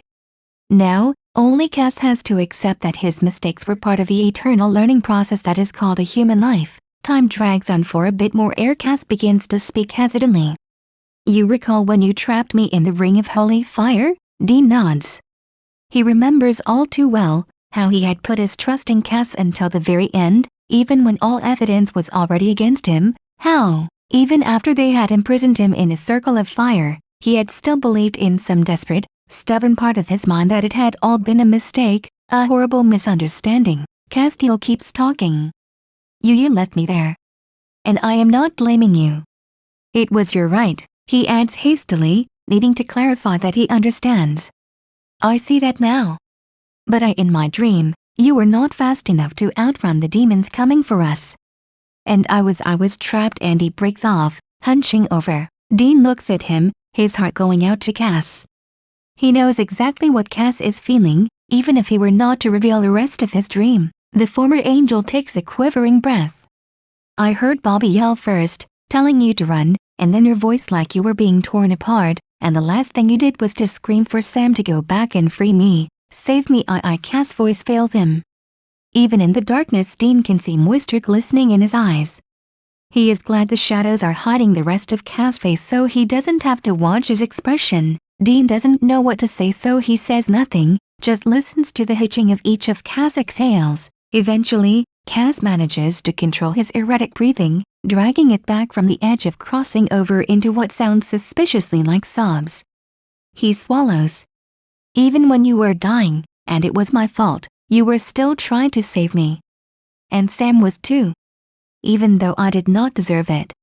But the worst thing was the worst of it all. His voice stutters to a halt again, but Dean doesn't need to hear him continue to know that, apart from the guilt and shame he must have felt when they still tried to save him despite everything, there is nothing worse than being forced to witness your loved ones die and being unable to help. It's okay, Cass, he says gently, finally daring to move enough to sit up fully and put a hand on his friend's shoulder.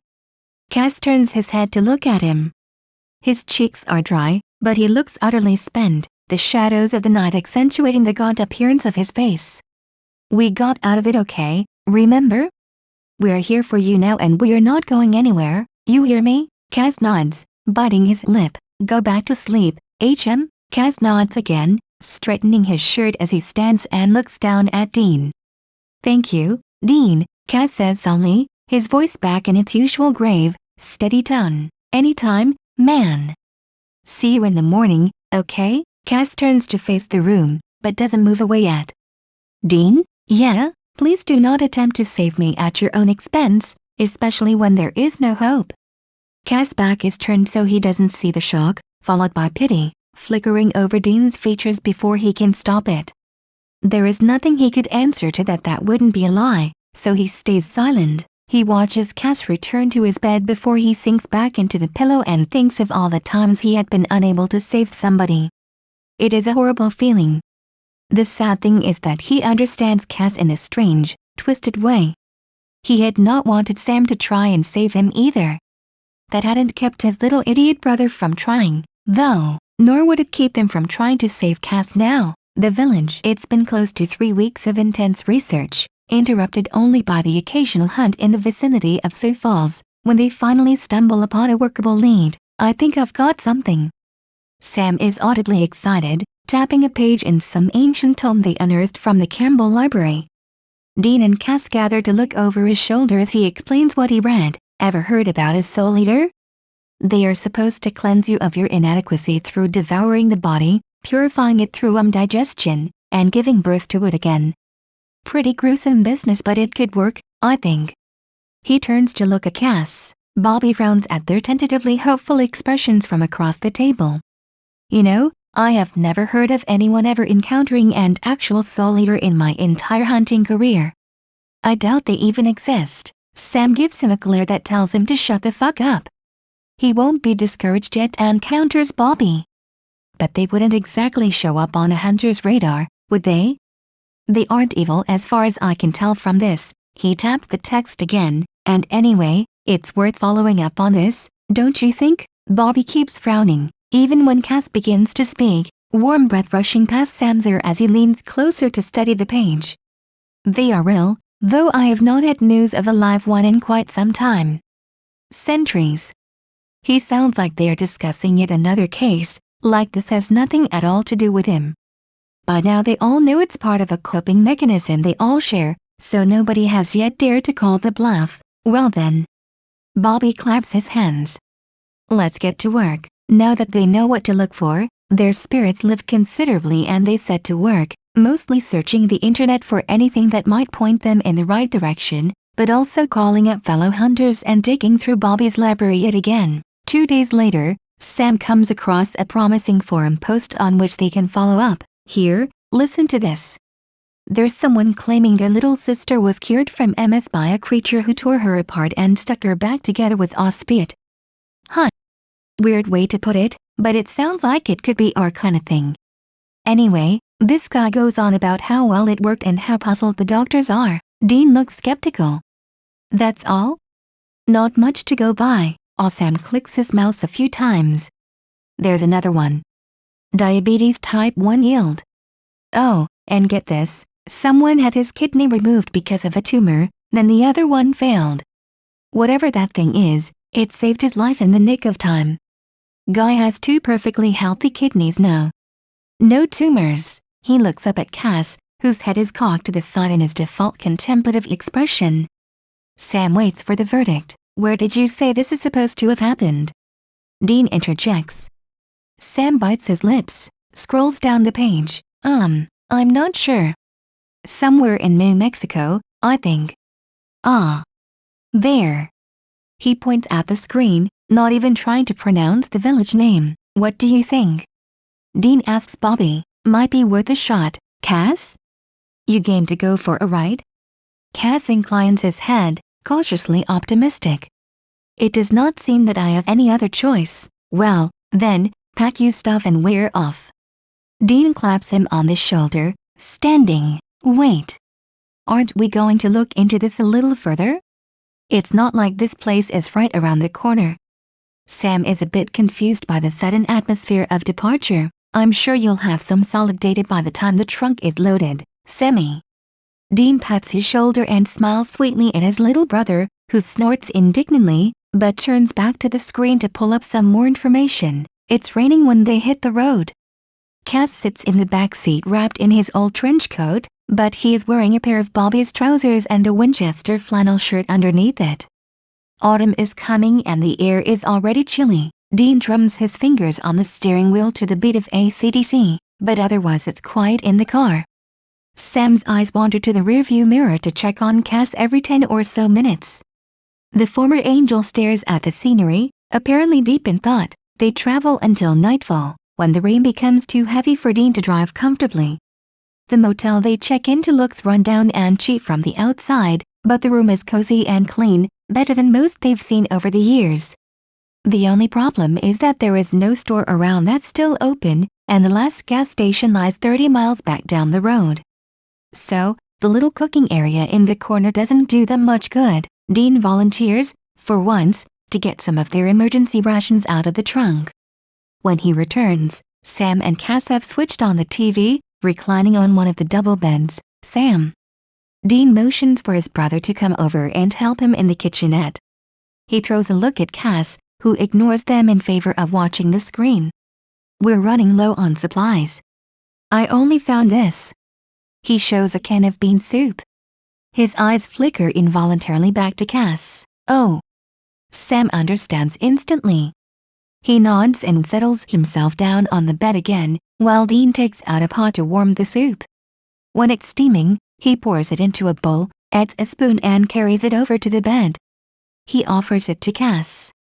Your dinner's ready. Cass takes up the spoon, but then he seems to remember something. He frowns, first at the soup, then at Dean's empty hands, lastly at Sam's anxious face. What about you? Dean is glad he has been impersonating people all his life and learned a thing or two. Don't worry. There's a can of pork stew waiting for me, and Sammy, I know you hate that stuff. Only, there's just the one pot. Needed to clean it out first. The laugh flows smoothly over his lips, and Sam appreciates his quick thinking. Castile's face softens, suspicion turning into gratitude.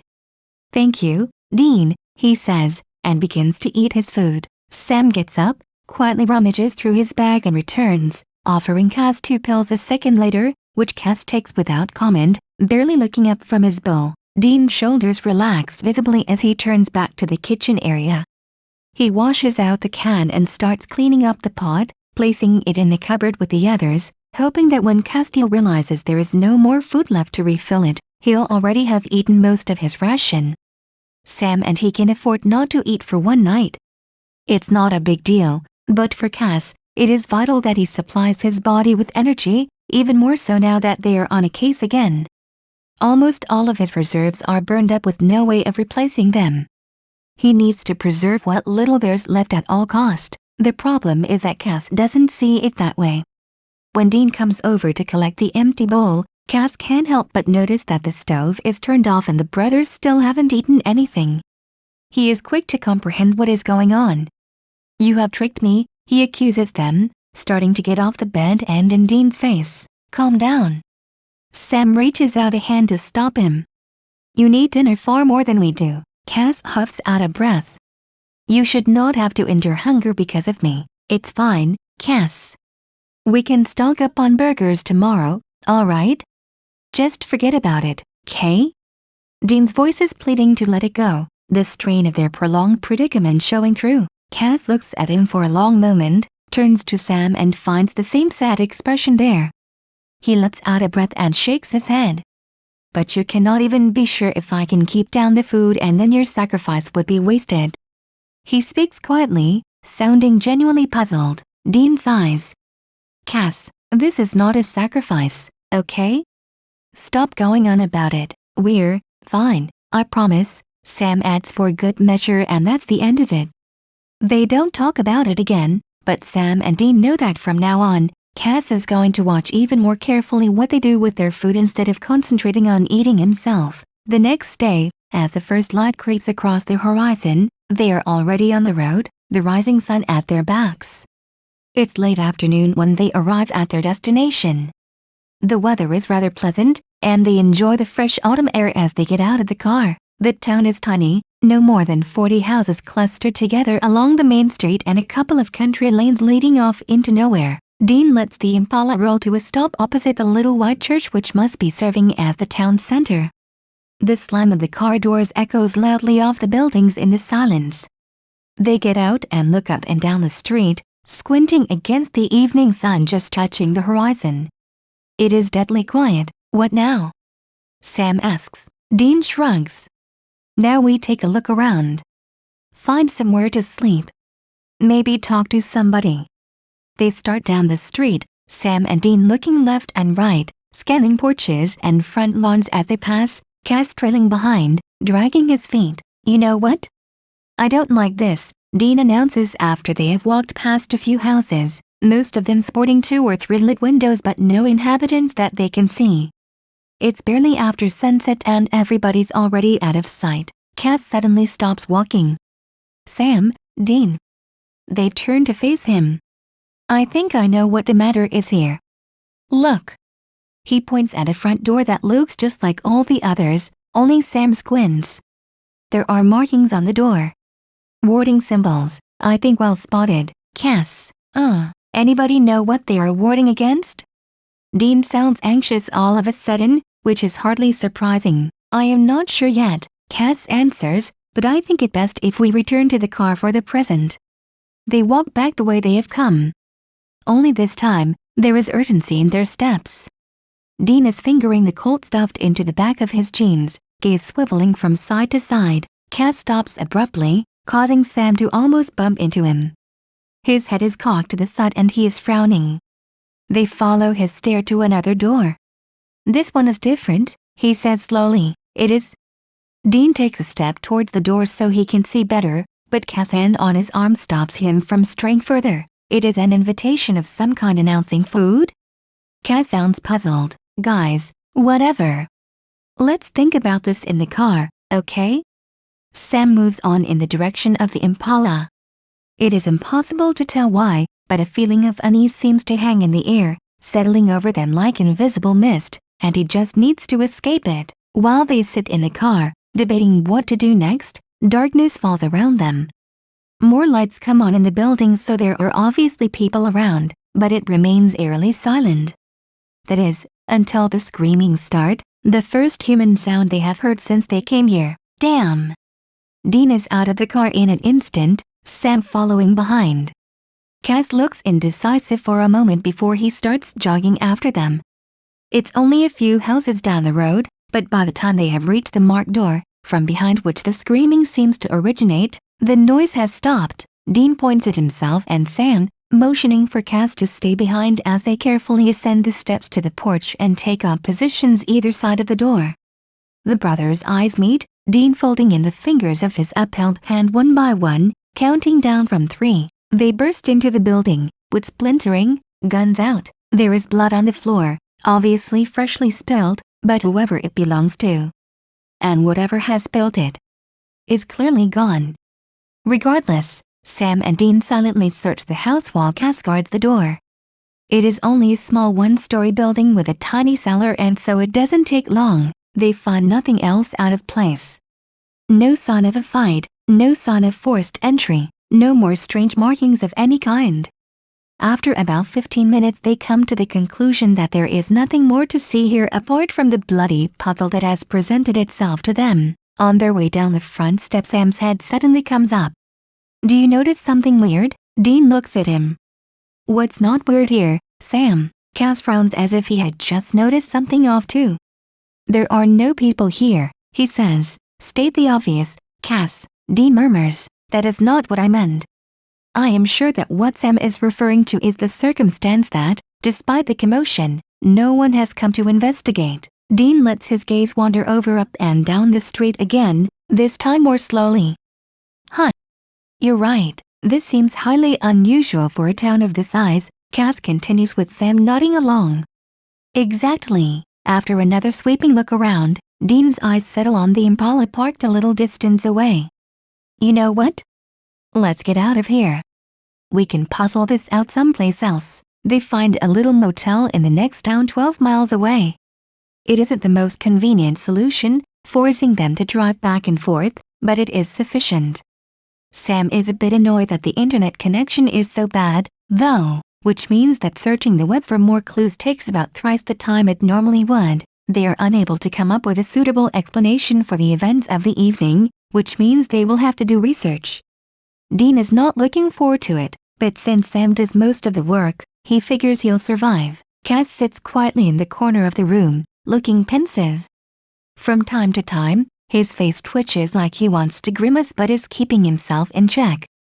Dean watches him from the corner of his eye, pretending to be focused on cleaning his gun while Sam hacks at the keys of his laptop, grunting in impatience when a site takes too long to load. Sometime later, Cass excuses himself to the bathroom, drawing the door shut behind him, and Sam's fingers on the keys go still. Dean doesn't have to look up from where he's fixedly staring at the gun on his knees to know they are both listening for any suspicious sounds that might give an indication of what is going on the other side of the wall. Minutes pass. Suddenly, the bathroom door opens with a click that is loud in the quiet room and makes both Winchesters jump. Sam starts typing again, and Dean raises his head to check Cass over out of habit, trying to make it look incidental. Cass meets his eyes, one challenging eyebrow raised, staring back questioningly. Now, he's wearing a baggy white t-shirt and boxers, carrying the rest of his clothing draped over his arm, and it's quite obvious that he just undressed for bed, nothing more. Dean feels stupid. Everything is perfectly fine. A moment later, Cass crosses the room and sits down on his bed while Dean hastily bows over his weapon again. Nobody says a word. During the course of the next days, they try to talk to the inhabitants of the village. There are people there, after all, though not much is forthcoming, but the 3 inquisitive strangers soon are the talk of the town themselves. They are eyed with suspicion, even though people seem to try to be helpful all the same. The roundabout way in which they have to ask their questions, as always, doesn't do much to speed up their information gathering process either. Sam has invented some brainless story about how they are investigating the social structure of small American towns, what holds them together, who leads the community, and so on. It is a flimsy cover at best for why three young men should be spending so much time in the middle of nowhere, but it works. However, 2 days later, they are still none the wiser, and Sam is not the only one who is starting to get edgy and frustrated. There is no local library to scour, and when they had asked for access to the parish records, the hostile looks they had received had almost driven them off again. But Sam tells the Reverend some tearjerker story about how they are really looking for their sick aunt or dead aunt or something. He doesn't even remember it himself. And that's why they have chose exactly this town for their study. They had been granted their request. It is all for nothing, though. People live and die in the village like they do in any other community. True, most of them grow rather old, but that is not a sign of anything supernatural going on. The only strange thing they notice is that there seem to be an unusual number of visitors from other towns nearby. Either they are all related to each other, or there is something else going on. Again, it could be one just as easily as the other. After a few more days, things start to get awkward.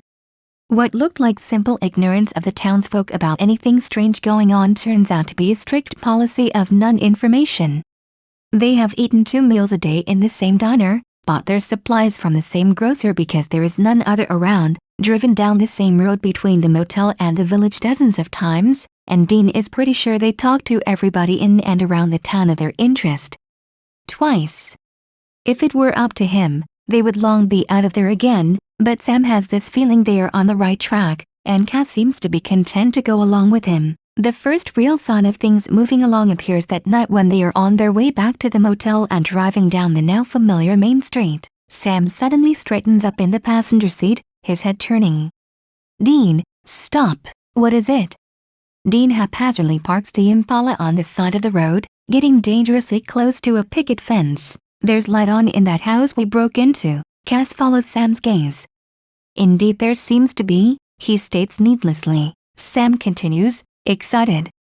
"There hasn't been a light on in there all week. The neighbors told us nobody lived there." "Huh. I guess we should take another look." Then, it becomes clear, when they climb the front steps in the evening twilight, that somebody must indeed be taking care of the house. The lock they destroyed has been replaced. They knock, then step back and wait. A minute later, a middle-aged woman opens the door and peers through the crack, blinking at them. "Yes?"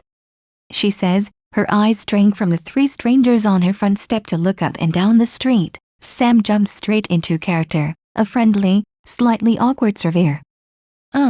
Hello. We seem to have been unable to catch a hold of you earlier, Ms. Mrs. Whitby. Mrs. Whitby. We are conducting a study, you see. We would like to speak with you for a few moments, if that's all right." Sam puts on his most charming smile. Mrs. Whitby frowns. "A study? What kind of study?" "A study of the social structure of towns such as this. We have interviewed most of the other residents already." Sam slips easily into their original cover. "Your neighbor from across the road, Mr. Thomas, told us this house was vacant. How long have you been living here?" "Well, I look. It's late and I'm tired. Why don't you come back tomorrow?" She tries to close the door in their faces. Sam puts out a hand. This is a delicate situation, he knows from experience. The woman had seemed worried to find guests on her front step to begin with. Now, she is starting to look frightened, which is not surprising since Sam cuts an intimidatingly tall figure. "Wait," he says as gently as he can, putting a pleading note in his voice. "This really won't take long. You don't have to let us in." He gestures for Cass to hand him some decoy survey papers from the satchel he is carrying and digs for a pen in his pocket. The woman hesitates, her eyes flickering between the tree men and up the road. "So, how long have you been living here?" Sam starts again, pen poised. Mrs. Whitby relaxes a little, seeing him stay true to his word and well outside on the porch. "To be honest, I only just got here. I don't really live in this place." Just passing through. Sam nods, scribbling. How come you are staying in this cottage, then? Well, the mayor said it was free for guest use, so Sam says, and writes, ignoring the obvious lie. Why did you come here? Do you have relatives here? She shakes her head, releasing the door and wrapping her arms around her middle instead. The sun is gone and the evening is chilly. Sam looks at her sympathetically. Are you sure you don't want to continue this inside? Eventually, she nods and finally lets them enter. Inside, they look around the room covertly. The blood stain on the floorboards, that had been there a few nights ago, has vanished. Only a faint outline shows where it has been bleached out of the wood with obvious care. So, if you are not a resident, then why are you here? Ah, to take the waters, as they say. She blushes and looks away, shifting uncomfortably. I wasn't aware this place was a spa town, Sam says, raising his eyebrows to encourage a more thorough reply. She just says, biting her lip. You are going to think I'm crazy. She leans towards Sam conspiratorially. Try us. I am sick, you see. And there is supposed to be something here, some aspect to this town or just this house. I don't know. But it's said to cure you if anything to spend just one night here. The mayor, he said, well, let's just say the shack here is pretty expensive. She gives a nervous laugh. Normally, I don't even believe in this kind of stuff, but once you've reached a certain point it's clear that she wants to talk, now that somebody will listen to her story. She's probably really lonely, Cass thinks, wondering if she has anyone at all like he has Sam and Dean. When they leave, it's almost fully dark. As Dean closes the front door of the cottage, something glistens whitely on the wood. No, that wasn't here before, was it? He says as they all recognize the strange sign of invitation Cass noticed before. I wonder what it means. They decide to lay in wait. It doesn't take long. The last evening light hasn't quite cleared the sky yet when they hear a woman scream, jolting them from their lookouts along the street. This time, they are not taking any chances. They have agreed to split up with Sam and Dean moving towards the front and back of the house. Cass is charged with watching the main road and nearest side streets in case their quarry escapes despite their efforts. The sound of splintering wood echoes from the neighboring buildings as Sam kicks in the front door a short distance away. Cass watches for a moment as the tall form of the younger Winchester disappears into the building, then lets his gaze sweep over his surroundings. He blinks. The light is failing fast and his eyes need a moment to adjust to the gloom, but when they do, there's a shadow creeping into an alleyway between two houses. It looks human, but moves in a crouch, so it's hard to tell. Cass holds his breath, approaching carefully and looking around the corner into the lane it disappeared into a moment ago. An indistinct specter is just vanishing into the gloom a little way down the path. Cass waits a bit longer in case it reappears, heart beating fast in his throat, but darkness is falling quickly and he can't risk staying outside alone any longer, alone with an unknown creature on the loose. It's quiet again, and when Cass approaches the house, there is no indication of a scuffle, no sound of a fight. So the brothers apparently didn't catch what they were looking for either. Cass mounts the porch steps in the light streaming from the open front door. He can already hear Dean swearing. Damn it, this thing must be fast. I didn't even catch a glimpse of it. Did you? Sam is shaking his head just as Cass steps through the door. I think I have seen it. The statement has two heads turning towards him. Really? So what are we dealing with? Sam is eager to finally find an answer to that question. Cass frowns. I do not know. It was humanoid in shape but it was gone too fast for me to garner much detail. Sam's shoulders slump. We have nothing, then. Where's the lady from before, though? Dean cuts in. Sam and Cass shake their heads. They haven't seen her. Well, she's obviously not in here. The cabin just has two large rooms and no places to hide. They look around. Sam is the first to spot the pool of blood behind the sofa. He swallows. Seems we were too late again, then asks the question they are all puzzling over. Guys, isn't it strange that this thing pops up just as we roll into town? Sam has a point, Cass thinks. Bad luck seems to follow them wherever they go, or rather, monsters and demons. Maybe what we are witnessing here is an opportunist feeding off the defenseless brought here for healing? He theorizes, well, we haven't seen anyone healed yet or any actual bodies. Maybe the townsfolk is feeding outsiders to this thing so it will keep the residents healthy? What do you suggest, then? Dean sounds annoyed, like he can't wait to get this discussion over with and move on to more important things. We can't just let some monster run loose here while we're around. We gotta catch it before it tears anybody else apart, Sam says empathically. Dean throws up his hands. And find this soul eater thing? How are we gonna manage that without a single lead and people giving us the silent treatment? We'll figure it out, Sam says simply, and that's that. If these people are in danger, it is our duty to protect them. Cass agrees, no matter if it means we will be delaying our actual purpose here. They don't get far with their research into the humanoid monster that appears to consume people whole because the next day, yet another guest moves into the marked cottage. This time, it is a young man. 2 people are helping him inside. Sam, Dean and Cass watch from the Impala as they roll past. There is a lot of foot traffic here. These people coming here, the guests? They must know something we don't. Do you figure we just asked the wrong questions? Sam muses. Whatever, dude. We'll interview this guy, like the others. Let's just wait for the helpful neighbors to disappear. When they knock on the door, the young man opening it looks exhausted and pale. He is clearly ill. We're so sorry to bother you, Sam immediately starts in his most understanding tone, but we were wondering if you could help us. It has been a long week and Dean can't wait to get out of there when this is over. Can't wait to have this drama end with Cass back whole and healthy. He tries to stamp down on his impatience, leaving it to his brother to push the right buttons on their interviewee. He appears to be a local, though not from the village, and it takes some persuasion and a liberal application of Sam's puppy eye, but eventually, they get another piece for their puzzle. Well, the young man divulges reluctantly, clearly still afraid they will think him insane. There's this belief here that if you sleep in a house marked in a particular way, a night spirit will come, and if you are unafraid, it will devour you, tearing you apart in order to stick you back together the right way. Dean can't hold himself back any longer. They have heard too many versions of this already. What does that even mean? Their subject's shrug looks more like a wince. How would I know? It's just what I've been told. They decide to relent. The man looks like he is ready to fall over from exhaustion, and Cass is starting to match his complexion.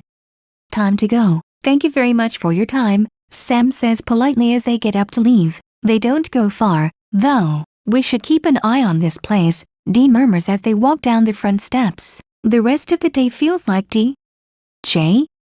Fu, especially the evening. The screams seem to emanate from the cottage right on schedule, Dean thinks morbidly. They storm the house yet again, just in time to see a vaguely human-shaped squat on the floor, a pool of blood coating the wood and the creature's front. When it whips its head around to stare at the intruders, they see it dripping from its bare teeth like cranberry juice. The thing contemplates their shocked faces for a few suspended seconds, chewing on something that they know is the last bite of human flesh. Then it jumps up and scuttles off like a rodent. Hey! Dean calls and the stunned silence is broken by frantic movement as all 3 race after it. Did you see that? Sam pants as they are chasing their quarry across the field behind the house. It ripped that poor boy apart like a paper doll. I didn't think the devouring part was literal. This thing's supposed to heal you? Dean throws in, frustration evident in his shout. Further talk is prevented by the ground slipping up and stealing their breath from their lungs as they near the edge of a forest patch. Cass struggles to keep up with them, breath coming in heavy gasps at their side. The chase continues through the undergrowth, but it soon becomes unclear who is hunting whom. They can hear something heavy crashing through the bushes to their left. Dean fires a shot in the direction of the sound. Suddenly, the creature pounces, exploding from a thick tangle of low branches like a big cat. They stumble back a few steps, deciding it may be better to retreat and regroup. Cass is close to his limits and they need a bit of time to figure out their strategy. But it's too late. The creature grabs Cass by the arm as they turn to run, jerking him back and pressing a palm to his forehead, bending his head back a little and exposing Cass' throat. Sam and Dean whirl and aim their weapons as one, ready to fire a killing shot as soon as the opportunity presents itself. Wait. Cass lifts an arm in their direction, warding off an attack. His voice sounds strange coming from his overstretched throat. It's speaking to me. There is wonder in his voice and he closes his eyes, scrunching up his face in concentration while he listens to whatever voice is whispering through his head, because Sam and Dean can't hear a thing. After a moment, Cass opens his mouth again, relating what he is hearing in a halting voice. It says that it cannot help me that something vital is missing to rebuild. His shoulders suddenly sag and the brothers take a hasty step forward, ready to intervene, before they realize Cass is still standing. It says that it needs a soul to rebuild the body around it. Cass exhales, his face relaxing into the resigned expression that has become default for him. The Soul Eater slowly withdraws his hand, almost caressing Cass' cheek in what seems to be a genuinely regretful gesture. It locks searching eyes with Cass. I understand, Cass answers the unspoken question earnestly. There is no bitterness in his words. He holds the connection a moment longer before the creature turns abruptly and bounds away into the shadows. So what do we do now? Do we just let this thing go? Dean sounds incredulous, but Cass just frowns. Consumption of the body is part of its modus operandi. What we have witnessed, blood and all, it's just the first step of the process. This creature is not harming anyone, not really. In fact, it is helping those in need. I do not see a reason to terminate it. It wasn't able to help you, Dean points out bitterly. I already explained it to you, Cass sighs. As I do not have a soul, it would be unable to restore me. However, I am sure there are many others whom it has helped, and it will continue to do so as long as the villagers observe their obligations. And I don't mean feeding humans to it, he adds, seeing their faces. Nobody has been killed here. There is no monster, no arcane dark side to their deal. The brothers look skeptical, but Cass is certain of his assessment, so eventually, they decide to follow his recommendation and leave their case at that. The mood in the car on their way back home is subdued. After they return unsuccessful from their trip, the fight seems to have gone out of Castile most of all, but Sam and Dean are tired too. They are running out of time. Everyone is aware of the hours and days slipping by. The Soul Eater was their best hope. Now they have to start all over again, back at Bobby's. Bobby doesn't need to ask how their trip went when they step through the door looking like a trio of dung poodles. Cass heads straight up to his bed, exhausted from the drive and the emotional strain, which leaves Sam and Dean to tell Bobby what exactly happened in the 10 days since their departure. They sit down in the library, Bobby wordlessly handing out glasses of something straw-colored and smelling faintly of grapes. From your sad puppy faces, I gather that things didn't go so well. Dean takes a sip from his glass, not caring what is in it as long as it has plenty of alcohol, before he speaks. We found the Soul Eater all right, but it turns out it needs an actual soul to eat. Who knew? He grits his teeth, biting down on a bitter laugh. You gonna share any details with the class? Bobby prods. Sam follows up with a short account of the events while Dean broods silently. Research remains as mind-numbingly monotone as it always was, but Sam, Dean and Bobby still force themselves to hit the books, going through the motions for the sake of their sanity. They all feel that their time is running out, but after the debacle with the Soul Eater, they really have to talk about their options again. Through it all, Cass sits quietly, observing them with dejected eyes, but never volunteering any ideas apart from informing them about the status of his non-existent grace. His eyes follow their speech around the room, but he doesn't move, holding himself stiffly. Eventually, Sam looks at him, taking in his posture, and wordlessly hands him a pill. Cass eyes it warily before slowly taking it from him and nodding his thanks. Cass has sworn to himself that he wouldn't pray for his sickness to be taken away, wouldn't plead for his salvation. He has told himself that this fate is rightfully his, that he deserves it, that he can accept it and bear it, but now he finds himself praying for release. Regardless, he has never felt like this before, hasn't ever even imagined feeling like this. The pain radiating from his stomach throughout his entire body is so intense that he just wants it all to end.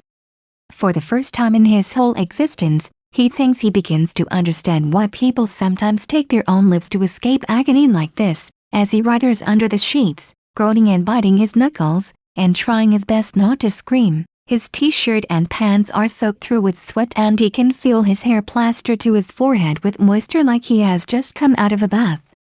His face is wet with something more than perspiration. Even in his own head, he is almost incoherent with pain as he pieces together words in his mind to form a clumsy appeal to his father, begging to be delivered. Suddenly, there is a cool hand on his brow. For a moment, he thinks his prayer has been heard, and he gulps in a few desperate breaths. Cass. A voice is calling from above, but he can't open his eyes to see whom it belongs to. Sammy. The voice hollers. Sam, get in here. What? Sam stumbles into the room at a running pace, alerted by Dean's shout. Is he having another seizure? A moan emanates from Cass. Dean looks pale and scared when he lifts his eyes from where he is trying to calm his friend with his hands. I don't know. I don't think so. It's just pain. I'll be right back. Sam disappears, returning a minute later with a handful of supplies. A vial of clear liquid, antiseptic, a syringe, a tourniquet. He strides over to where Cass lies panting and twitching in fetal position, muscles tense, eyes screwed shut with tears leaking out from under his lids. He has kicked off the blanket, and it is tangled between his feet at the end of the bed. His fingers are clenching and unclenching, leaving half-moon marks on Dean's forearms where he has grabbed onto his solid, supportive frame. I need you to hold him. Sam instructs, forcing calm. He unfurls the rubber band he brought and ties it around Cass' left upper arm. What are you doing? Dean sounds a bit more settled now, not quite as panicky. I'm giving him morphine. Just hold his arm still. This is not the first time in their lives they have had to use heavy pain medication, though Dean doesn't want to think about the other times they were in need of it. He ought to be thankful now, he supposes, because they know how to handle the equipment. Even though this way of pain management is medically outdated, it will be effective. Sam deftly cracks the top off the glass vial, unwraps the syringe from its sterile packaging and draws up a dose of the drug. The smell of alcohol fills the air as he swipes the crook of Cass' arm with a cotton ball. Cass unconsciously tries to jerk his arm away from the uncomfortably cold sensation, whimpering pitifully. Dean, Sam says in warning, I need you to hold him steady. Dean nods, gritting his teeth, leaning more heavily on Cass' shoulder to press him into the mattress, immobile, and then Sam feels for a vein with 2 fingers and inserts the needle. The liquid, clear like holy water, vanishes into Castile's bloodstream. Their patient starts to relax almost immediately, gulping in air and using the grip on Dean's hand to pull himself to the side of the bed. He throws up. There's a mouthful of blood, but mostly it's just bile and acid. It's okay. Dean rubs a soothing hand between Cass' shoulder blades, transferring his grip from Cass' arm to his hand, and his offer of support is met by Cass' clutching fingers.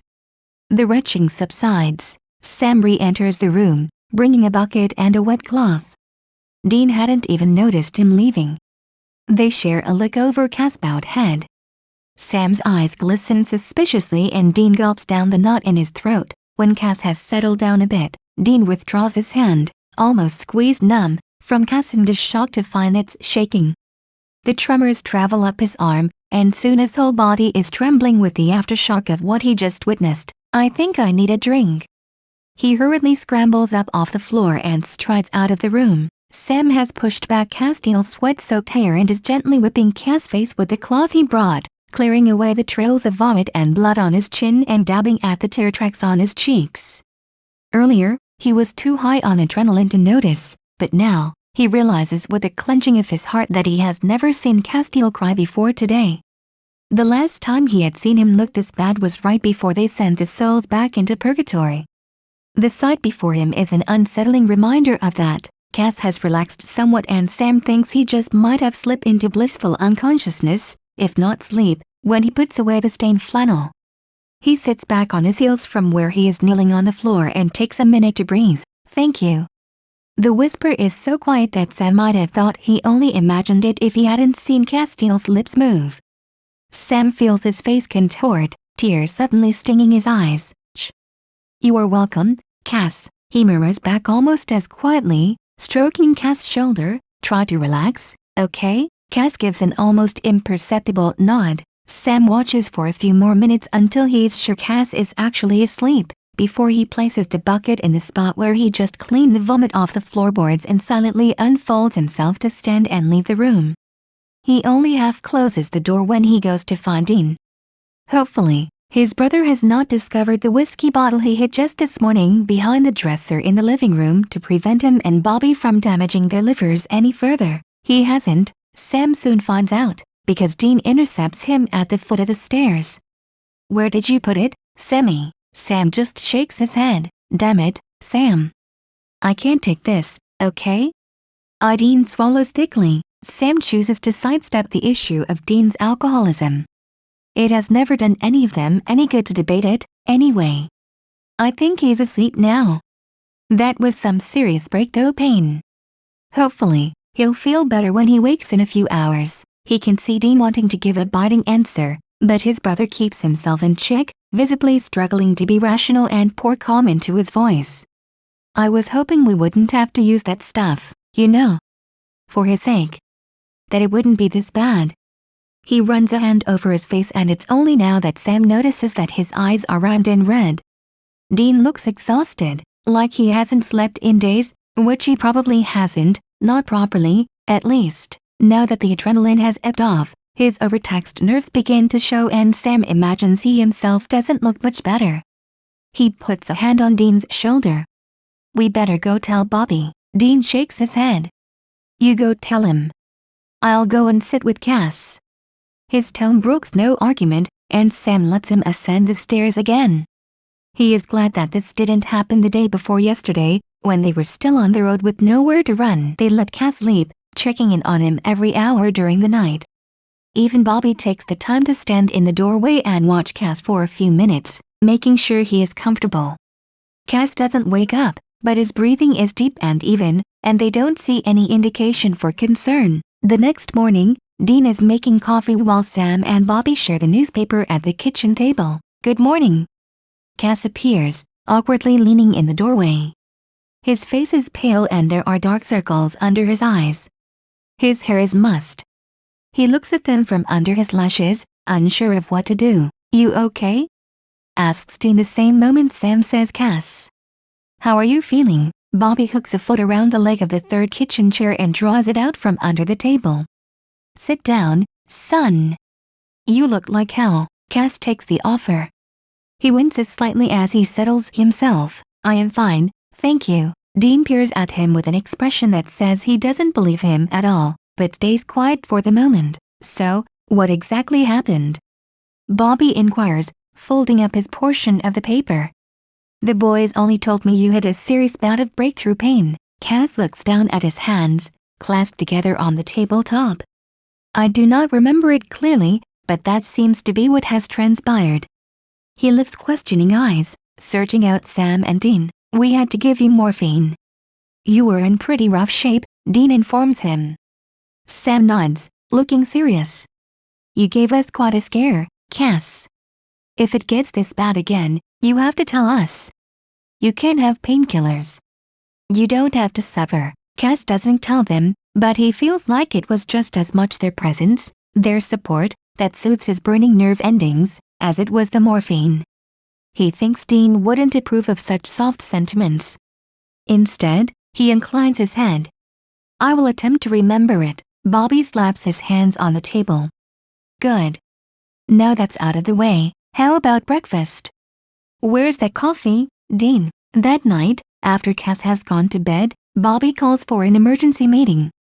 They have to put their thoughts in order so they can figure out what to do next.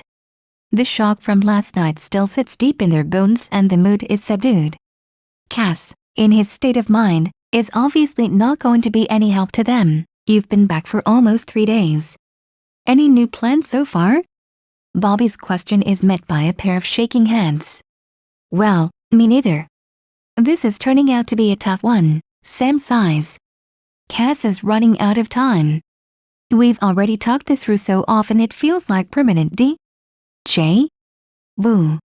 Things are really looking bleak this time." Bobby's exasperation is evident in his voice when he fixes the brothers with a sharp stare. "You can't be serious. It's only been a few weeks. A few weeks of finding nothing and Cass getting worse," Sam corrects. He sounds tired, helpless. "Please, Bobby, drop it." Dean's quiet voice suddenly cuts in. He sounds pained, like he can't bear to think about the issue any longer, let alone talk about it. Dean, God, did you even look at him? Can't you see how sick he is? Dean's voice breaks on the last syllables and Bobby chooses his words carefully. He's sick, but he's not dead. Yet. We don't give up on living people. Hell, mostly we don't give up on the dead either, do we now, boy? Bobby, no. You are telling me that you'll just leave this be? That's a new one. It's a medical issue. We have no idea how to fix this. Our expertise lies with other things, so you'll just let him die? You're just giving up? No. Dean huffs like Bobby has just suggested they ask Santa Claus for help. Sam has a similar expression on his face. Who said anything about giving up? Hell. He may be prepared to throw in the towel. Doesn't mean we have to fall in with his defeatist talk. But we've been here before, Bobby, Dean bites out. We've been here 1,000 times over. It's not like we don't already know all the tricks. His eyes are burning with something dangerous, on the edge of hysteria. Bobby remembers the look from the time Sam lay dead on a moth-eaten bed in some ruined ghost town. It gives him chills. He raises his hands in a placating gesture. Let's look at this again, shall we? Maybe we'll find something new. Our angle friend won't help himself, so we'll just have to keep our heads and work it out for him, alright? They look at him warily, but nod eventually. In a strange, twisted way, Sam is grateful to Cass that he had broken his wall that had kept the memories of hell at bay. Maybe it is some variation of Stockholm Syndrome or something, but he can't help the feeling. The wall wouldn't have lasted forever, anyway, and what lay beyond it was just as much part of him as the rest of his soul. But his anxiety would have prevented him from reintegrating it into himself again, making it a fearsome and horrible thing he had to run from. Cass has spared him a lot of fretting and worrying. Him and Dean, though it had not been his intention to do so, and it had all turned out for the best, in Sam's opinion. Cass, however, does not seem to think so. Even though they have had numerous talks about the subject already, he has been unable to forgive himself for what he had done. You have to let this go, man, Sam advises him for the umpteenth time, Cass nodding mutely, eyes far away. Sam sighs. Look, Cass. You think that you getting sick is your punishment for all you've done, right?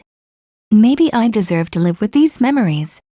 At this point, nobody here has a completely spotless record anymore. Why can't we just agree that we are even? Sam, what you have done pales in comparison. But the younger Winchester cuts off Cass' solemn monologue before it can even start. He's heard it often enough. I started the freaking apocalypse, for Christ's sake. And I killed people, Cass. Innocence. It still hurts to admit it, but it gets easier every time he says it. Cass is not soothed by the reminder. He never is. His counter is cold and bleak, so did I. On a scale you were ignorant of, before the conversation can heat up any further, there is a third voice in the background. So, having another of your bitch fights about who's the most evil overlord? Sam looks over at his brother leaning cosily in the doorway, arms crossed in front of his chest, watching them with a half-hearted smirk.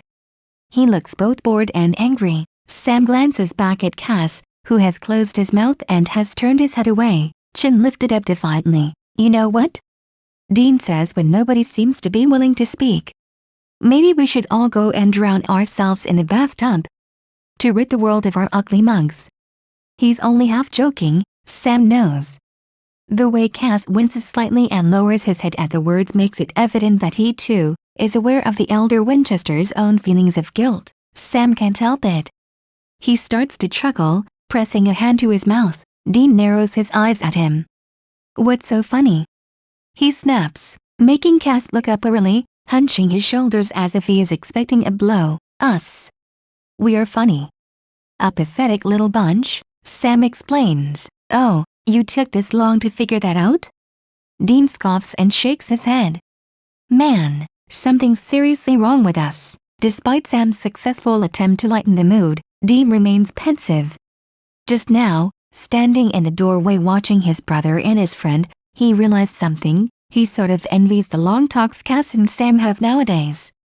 Mostly, they revolve around trivial matters, But Sam's persistent guilt over starting the apocalypse is as much a recurring theme as Cass' self-loathing because he hurt the people who took him into their family and almost lost himself in his new role as God. Dean shies away whenever they try to pull him into their conversations. He has enough on his mind already without having to talk about his feelings too. Nevertheless, he is glad to see Sam slowly recovering from the trauma he suffered. Without even knowing it, Cass seems to have turned into something like Sam's personal therapist during the past months, and Sam, in return, is unwittingly teaching the former angel about human emotions and motives. In a strange way, Cass' fall seems to have benefited the both of them. Dean, Sam and Cass are in the library doing research when Bobby comes in from a phone conversation he just had. "Hey boys. Found you a case. Some ghost who won't go to sleep and is terrorizing children in a playground, of all things." Dean smirks. "Great. Just what we need." "Thanks, Bobby," he says sarcastically. "Oh, come on. This ought to be easy for you. Might do you all some good to get out once in a while. Take a little break, you know. You're not gonna come? Nah, you'll take care of that just fine by yourselves." That, coming from Bobby, is almost an insult. Besides, somebody has to keep an eye on the house and on Feather's here too. At that, the former angel's head snaps up. "I will not be left behind," he growls. "Dean and Sam might need my help." Dean turns wary eyes on him. "Cass, buddy, I think Bobby's right. It would probably be for the best if you sit this one out. What do you think, Sam?" Dean turns to his silent brother before Cass can open his mouth for a retort. Sam glances at Cass. "I agree with you, Dean." Cass gives him a deathly glare. "However, I also think we should let Cass decide. He's the oldest here. I think he can speak for himself." "What? And how are we going to take care of him and the case with as much looking after as he needs?" The Dean glares from all three men around the room. Cass huffs indignantly, his voice taking on an icy tone. "I'm not an invalid, Dean. My incapacitation does not extend to my mind. I am perfectly capable of deciding what is best for me, and I will thank you for refraining from speaking about me as if I were not present." For a second, the old Cass is back, the one who could smite demons with his heavenly wrath and coldly aim to kill children and innocents for the great cause of the heavenly host. Dean thinks insulting Cass was absolutely worth the trouble just for this one look into the past, at the way his friend had been before it all went to hell. Literally. Be that as it may, Cass continues, "I want to accompany you. It will provide a welcome distraction, I am sure, to pursue a mundane task such as this." Dean looks like he wants to argue further, but Sam is using his sad puppy dog eyes on Cass' behalf and Bobby looks satisfied enough by Cass' attitude. "Okay then. But?" Dean fixes his friend with a stare. "At the slightest sign of trouble we're sending you home." "That will not be necessary," Cass assures him dryly. "In the end, the case really is as straightforward as they come. They vanquish the ghost and Cass gets to drop the match for the Saltenburn." The familiar high of their success even brings a smile to Cass' face, though it is tinged with nostalgia. How many more times will they be able to help, as a team? How many more lives will he be able to save by his presence? Cass is lying awake. He can hear the faint voices of his friends rumbling through the floorboards, rising and falling in discussion. He doesn't need a lot of imagination to know what they are talking about, but he doesn't care. The murmur provides a backdrop for his own thoughts. He imagines he can feel the cancer cells growing in his body, splitting and proliferating, taking up more and more space and leaving less and less room for him to breathe, to live. He thinks he can see the black mass in his mind's eye, churning and stretching like a sluggish amoeba. Absent-mindedly, he places a hand on his abdomen. His stomach is flat. Not as muscular as it used to be before he lost so much weight. His fingers glide over the ridges of his ribs to his collarbone, but he can't feel anything unusual under the skin. As an angel he used to be able to reach inside people and touch their souls. Now, he wishes he could reach inside himself and tear out his alien his body has created. But he is not an angel anymore, and by now there are too many little aliens distributed across his body to burn them all out. The worst of it is that he can feel the disease leaching the life force out of him faster than he can replace it with new strength and optimism. It is like a drain he just can't plug, a hole in his stomach instead of a tumor. He doesn't know when exactly it happened, but somewhere between being released from the hospital and now, the pain in his stomach has progressed from occasional, infrequent bouts and spasms to a more or less constant ache. Mostly, it's just a dull throb in the background, but, from time to time, it peaks, viciously jabbing at his innards and making him curl in on himself in a desperate urge to escape it. Sam is mercifully discreet about doling out pills and morphine when required, but Cass feels uncomfortable with this solution. There are two main reasons for that. One is that the injections don't really make him feel much better. Just shift the weight of his suffering away from his pain and to a different focal point. The other is that, deep down, he still can't quite shake the thought that he deserves every minute of agony he has to bear. Regardless, Cass is weak, and his friends do not deserve to suffer the distress of witnessing him in pain. So Cass tries to keep his promise about asking for extra painkillers when he needs them. In time, a third pill had joined Cass' daily medication. He is infinitely grateful to Sam for having paid such close attention to the doctors so that he knows exactly what to give him and when. He has become quite adept at swallowing the little ovals too, practicing thrice a day. But he is acutely aware of his decline. The medication might mask the signs a little, but he is fully conscious of the fact that he is dying with no way of stopping it. Angles, naturally, don't feel the kind of attachment to their vessels that humans do. Maybe that is what softened the initial blow for Cass, or rather, muted his feelings a little. But the end of an existence is such a foreign concept to angels that it is hard for him to truly comprehend it. Therefore, he mostly tries to ignore it, pushing his fears to the back of his mind.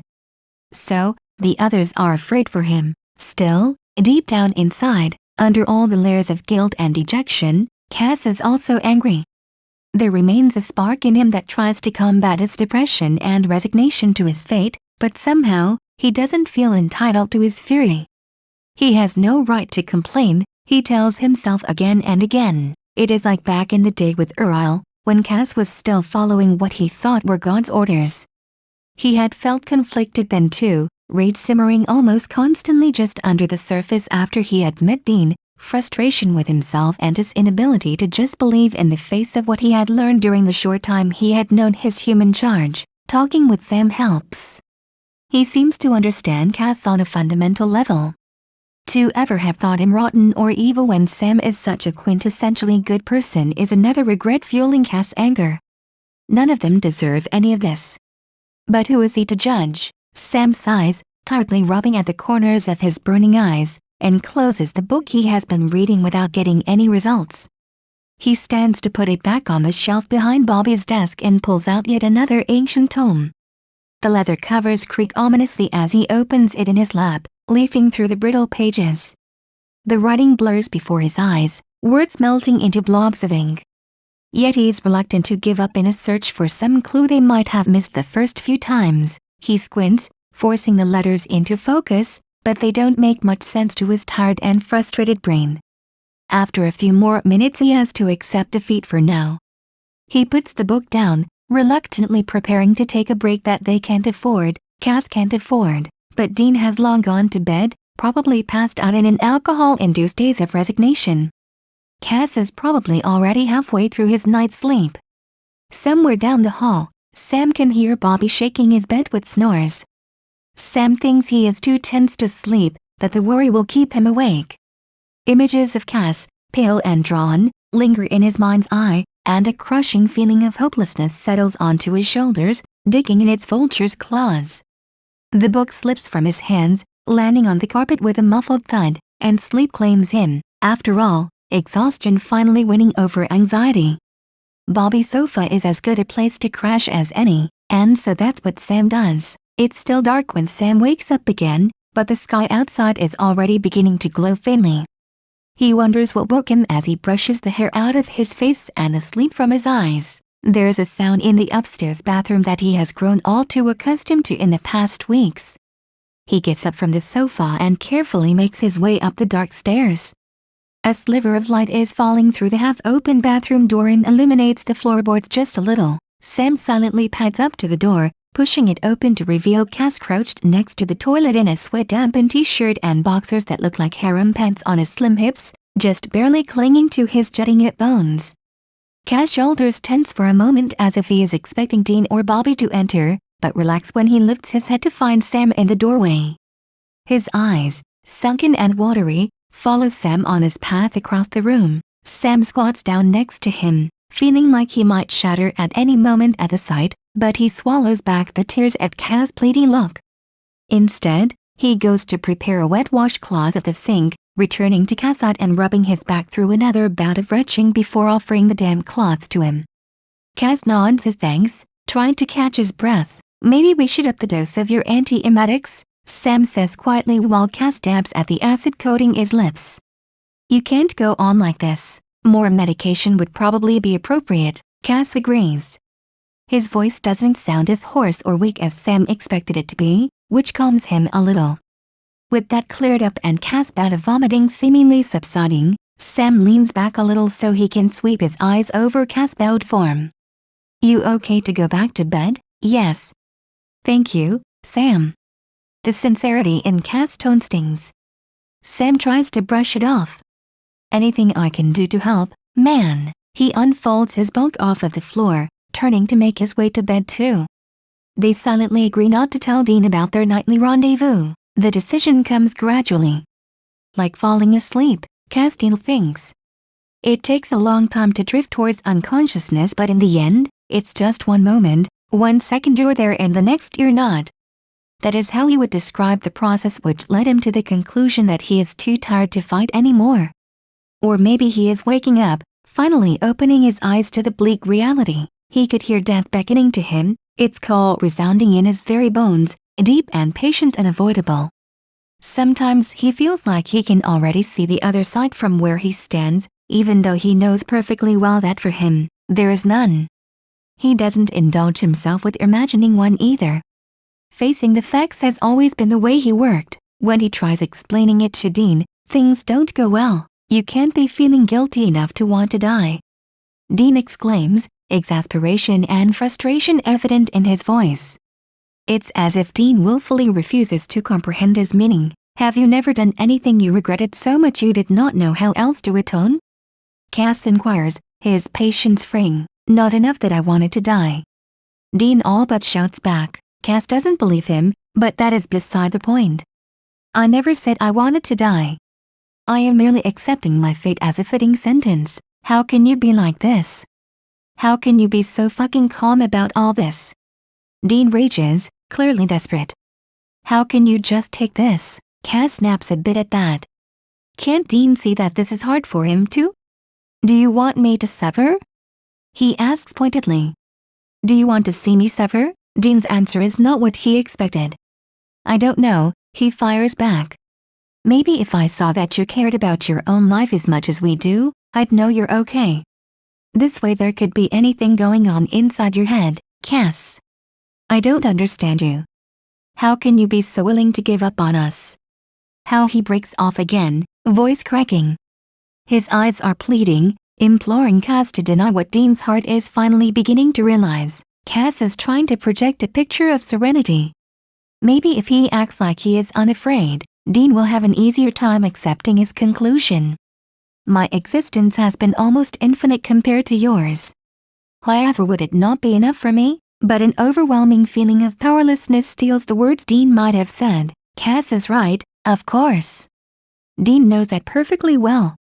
Still, he is having a hard time accepting his choice. It is just not in his nature to accept defeat. Where would they be today if that was the way they played things? Meanwhile, Sam has had enough of listening to Dean argue with Cass. Apart from the squabbling grating at his nerves, he also feels sorry for Cass for having to endure Dean's pig-headedness when he already has more than enough on his plate. He pulls Dean aside the next chance he gets. "Dude, you have to stop trying to make Cass see things your way," he admonishes his brother. Dean's reply is immediately aggressive. "Why?" The guy's delusional. He thinks this thing is his rightful punishment. Sam sighs, pinching the bridge of his nose. "Dean, look. We don't know how long he has left. Why would you want to make him suffer for the rest of his days by destroying his illusion? Cass is telling himself that this is his father's plan. If he allow himself to question that, where would that leave him? Right now he's okay. He's at peace. Why would you rob him of that? Dean glares at Sam, but there is desperation in his eyes. I don't want to rob him, Sam. I want to wake the fight in him. Sam shakes his head. In a way, he understands exactly what Dean means, but they may be past the point of fighting now. He puts a hand on his brother's shoulder and squeezes. Look, I get it. This is hard on all of us, but Cass has found his way to deal. So let him, okay? Square one. Of course, Dean notices that Sam is the one tending to Cass most of the time. The reason he keeps himself in the background, though, is not that he feels unable to help. He has had years of experience when it comes to caring for his sick baby brother. John had rarely given a hand in catering to Sam when he had been ill as a child. That task had always fallen to Dean, and though he hated seeing Sam suffer, fever-shaken and snot-nosed, he didn't particularly mind cleaning his face and mopping up vomit now and then, telling him stories to keep him comfortable and generally keeping him company. The problem with Cass is that he would not get better. With Sam, he had always known that, one day, he'd wake up and find his brother's eyes twinkling back at him with health and life returned to their dull depths. Now, Dean simply cannot stand the reminder whenever he looks at Cass that all his efforts would amount to nothing more than palliative care. So he tries to find a way to fix things. As does Sam. And as does Bobby. The problem is that Sam and Bobby don't stop at trying to help. They handle almost all occurrences surrounding Cass, making Dean feel not only helpless, but useless. He wonders if Cass sees it the same way, so Dean decides he needs to get over his inhibitions to be able to offer support to his friend. An idea pops into his head, something that would allow them to spend some time together and might make Cass feel better about himself too. The next opportunity he gets, Dean drags Cass out to do some cloth shopping, of all things, claiming that it is time Cass stopped wearing hand-me-downs like he is their little brother, which he probably kind of is anyway, but that's beside the point. Dude, you can't go on looking like you pick your wardrobe at some charity fair. I can't stand to look at you in these rags any longer, Dean had said, all serious, laying a hand on Cass' shoulder. Cass had frowned back. But they are your clothes. The puzzlement was clearly evident in his voice. Never mind that. Maybe Sam and I need a new wardrobe too. That is how they had ended up here, at the back of a department store with Dean sitting down while Cass is trying out shirts. Currently he is eyeing himself in the mirror, turning back and forth in what has to be the ugliest Hawaii shirt the world's ever seen. I don't see the point of this, Cass gripes. The point is that you need something halfway decent to put on. Which rules that shirt right out, by the way, but I will not be in need of clothing within a foreseeable time frame. Instead of letting the atmosphere be dragged down by the reminder, Dean chooses to deflect. That's why I'm here. Guess who's going to wear that stuff then? Can't let you pick something that'll just be wasted later. His attempt at a joke is pathetic, but they both have to take what they can get these days. Cass is grateful for Dean's demonstratively light mood. It's easier to be around him when he is not all angry and bitter, or drunk. Cass steps back into the changing cubicle again, glad that humans are reluctant to show off their bare bodies in public. He knows he is even skinnier than the last time Dean saw him shirtless. No need to burden him further with yet another reminder. In the end, they leave with 2 relatively tame shirts and a pair of jeans that are not twice as long as Cass' legs for once. At home, Sam and Bobby insist on seeing the new outfits on Cass. Bobby decides that now is a good time to offer Cass some of his more decent clothes too, making the former angel all flustered and ducking his head for the rest of the day. The effect of their shopping trip is obvious, though. The general mood, the undercurrent beneath the, mostly, forced smiles and causal remarks, is much lighter, now that Cass doesn't look like a scarecrow anymore, attired in clothing at least 5 sizes too big for him and just working to accentuate his bony frame. Cass leans in the kitchen doorway watching Bobby do the dishes. His shoulders rise and fall as he takes a deep breath and pushes off the doorframe to join the old hunter. May I assist you? Bobby looks sideways at the men standing now next to him at the counter. Sure. Grab a towel and get to work on these. He points his chin at a stack of dripping, but clean plates. Cass carefully picks up the first one, diligently drying it with the same amount of care he applies to everything. He gently sets the item down when he's done and delicately picks up another. They work through half a stack of plates each and a handful of cutlery before Bobby breaks the silence of clinking china and stainless steel forks. You know, it's awful nice of you to help and all, but you really don't have to do this. Go spend some time in the sun or something. Get Dean if you're worried a little housework might break an old man's back. Cass frowns. I am certain that you are aware that that is not the issue. It's not that at all. Cass just needs something to do with his hands, and handling slippery porcelain requires just the right amount of focus. Would you rather I get Dean to help you? Or Sam? No. It's okay. I didn't mean it like that, Cass. I just thought you'd rather want to do something else. Cass looks puzzled. Why, then, would I have volunteered to help if it was not my wish to do so? Bobby sighs, setting down his soapy pan and turning to face Cass. I didn't mean it like that, he repeats. Cass searches his eyes for a moment, uncertainty lingering in his gaze, before he apparently finds what he has been looking for in Bobby's face and gives a curt nod. Thank you, Bobby Singer. Cass loves this about the old human, the lack of a need to talk everything out. He is grateful for the silence that stretches comfortably between them as they turn back to the sink and continue their work. Cass prepares to go to bed. The evening sun has long since set and the house is quiet and dark. On his way to the kitchen for a glass of water, he shuffles past the study door, where a slumped figure catches his eye. Dean is drunk. Cass can see it. He can smell it. Dean, he says and watches Dean's head come up slowly between his shoulders like it weighs a ton. It seems he wasn't expecting anyone else to come downstairs at this hour. You should go to bed, Cass murmurs. Dean gives a choked laugh, brushes a hand across his chin where tears glitter in his stubbly beard. You go to bed. You're the sick one, he counters, voice defiant. You are drunk. Cass observes, unnecessarily. You should seek rest to give your body the chance to break down the alcohol. He takes a step closer to the sofa. More details of Dean's face shift into focus in the dim light of Bobby's library.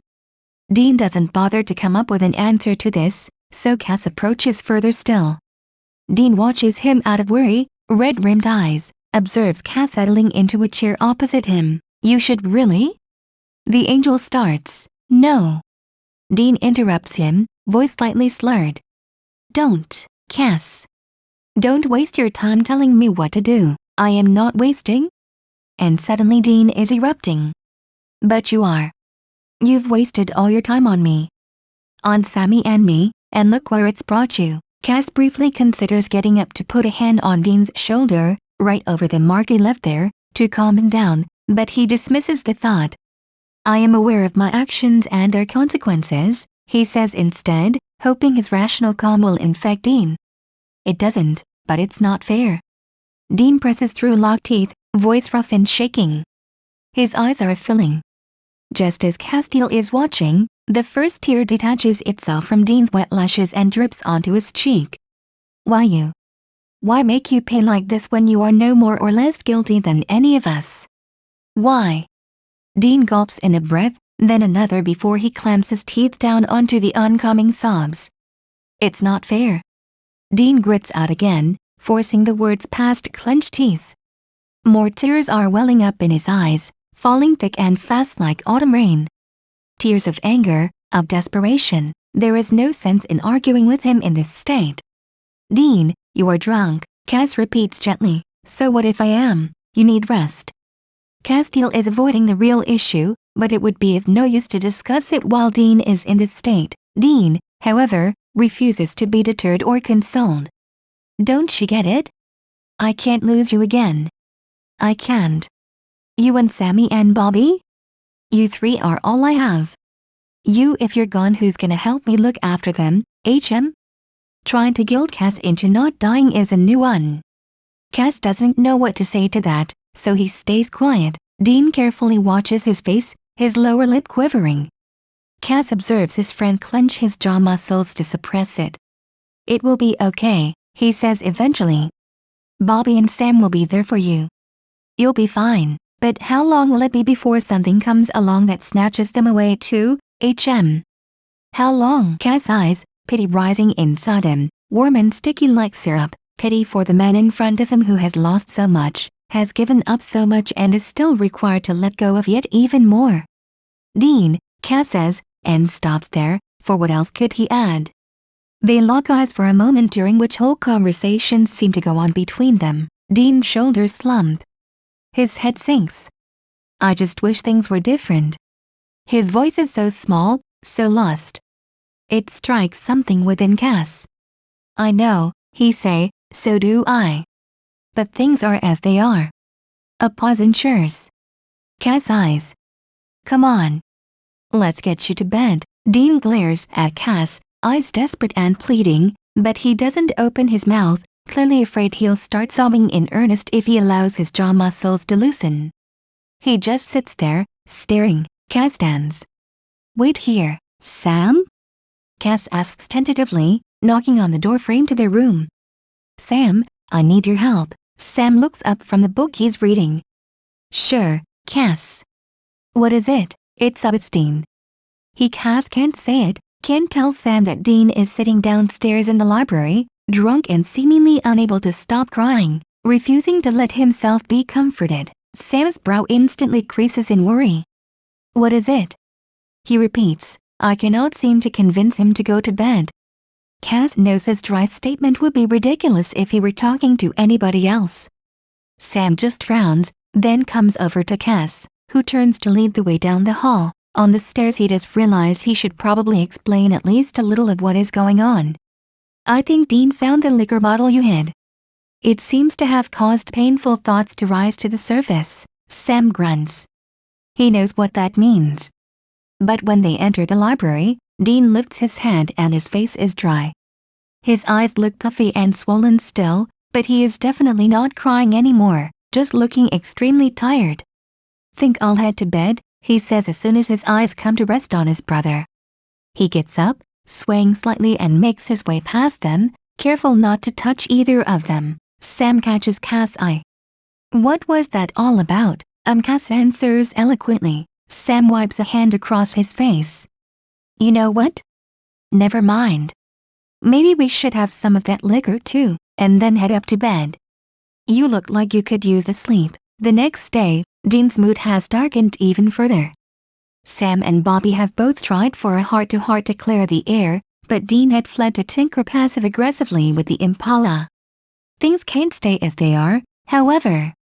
Dean is clearly hurting and angry, and any amount of auto repairs will not be able to fix that. Eventually, Sam decides to brave the lion's den and ventures into the workshop.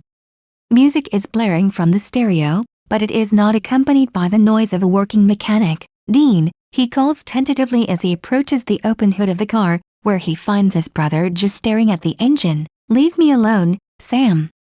Dean's voice is rough. He sounds like he has been crying. Sam contemplates the back of his bowed head and sighs. We need to talk about this. I said leave it. The frame of the Impala creaks ominously as Dean leans forward over the engine bay, clenching the frame harder. You know, Bobby's right. You really should talk to someone. This is eating you up. Dean lets go with a shove to the frame and the car rebounds with a squeak. He turns to face his brother. Is that what Bobby says? He growls. Sam stands his ground, waiting for more words to emerge. Talk about what, Sammy? That Cass is dying on us and there isn't a damn thing we can do to stop it? His voice cracks. For a moment, it looks like Dean might break, like he might really start to talk, but then he gathers himself. Sam can see him stuffing it all back behind a haphazard facade of anger and frustration. You know what? Screw this. Dean carelessly drops the spanner he had been holding and storms off. Well, so much for talking. Sam sighs. It seems like they all need a break. Maybe it's time to appreciate what they have. Now, in this moment, it's been 6 months since they survived their encounter with Cass as God. 6 months they have spent together as a human family. Despite the taint that is being put on the experience by the illness, there have been happy times too. Maybe they should try to remember that. Especially Dean seems like he might need the reminder. Sam has a plan. Now, if only he can get his brother and Bobby on board. You know what, Cass? Let's go out and celebrate your last days on Earth. Dean tries for an upbeat tone, but Cass hears the desperate quiver underneath it. Sometimes, he thinks, humans still make no sense to him, like now, when celebration is about the furthest thing from his mind. I do not think this is an appropriate time for merrymaking. You are right, it's not. But around here, to celebrate also means to enjoy life, you know, revel in it while you can. Cass looks hesitant still, but in the end lets himself be dragged out of the house. They arrive at a bar. Cass frowns up at the flashing neon sign that is colorfully reflected in the puddles the rain from earlier has left on the pavement. Not yet another den of equity, is it? He asks apprehensively. Dean gives a bark of laughter that actually makes the skin around his eyes crinkle in real mirth, a sight that Cass hasn't been privy to for a while now. Cass doesn't know what brought on his amusement, but he is glad for it. No, Dean chokes out, it's just what it says on the sign. When Cass cranes his neck to get a better look through the windshield, Dean sobers up. Dude, it's a bar, he says in a long-suffering voice. You know, where they sell beer and liquor. I know what a bar is, Cass interrupts. Feeling brave, he opens the car door to get out. Let us go in, then. They enter shoulder to shoulder, Dean stopping Cass with a hand on his arm. He scans the room for a moment, eye-searching, then he tucks on Cass' sleeve and leads him to a table at the far side of the room. Cass' eyebrows rise halfway into his hairline. Sam and Bobby are waiting for them, a round of beer already on the table and something that looks vaguely like a cake smothered in whipped cream. Sam flashes Cass a broad grin. When Cass turns to ask Dean what is going on, he finds a very self-satisfied smile on his face too. I take it there is a celebration taking place here, after all. He searches Dean's face for confirmation. Dean's smile just widens. Might I inquire as to what the happy occasion is? Oh come on, Cass. I thought we got rid of that stick up your arse. Dean slaps Cass on the shoulder hard enough to make his thinly padded bones grind together. It's your 6-month anniversary. 6 months since you joined our lowly human ranks. 6 months you survived in the company of these two devices, I might add, and that's saying something, Bobby chimes in, jerking his chin at Sam and Dean. They simultaneously glare at their surrogate father for a moment, and Cass can't help but give a smile of his own, watching them, his friends, no, his family. They have managed to do the impossible in making him feel like he belongs, has a place in the world again, and they are right. This does deserve to be celebrated. Anyway, we figured since you were hardly going to make it to a year, we'd better have this party now, Dean proclaims with a good helping of gallows humor while Sam smacks Bobby playfully on the shoulder.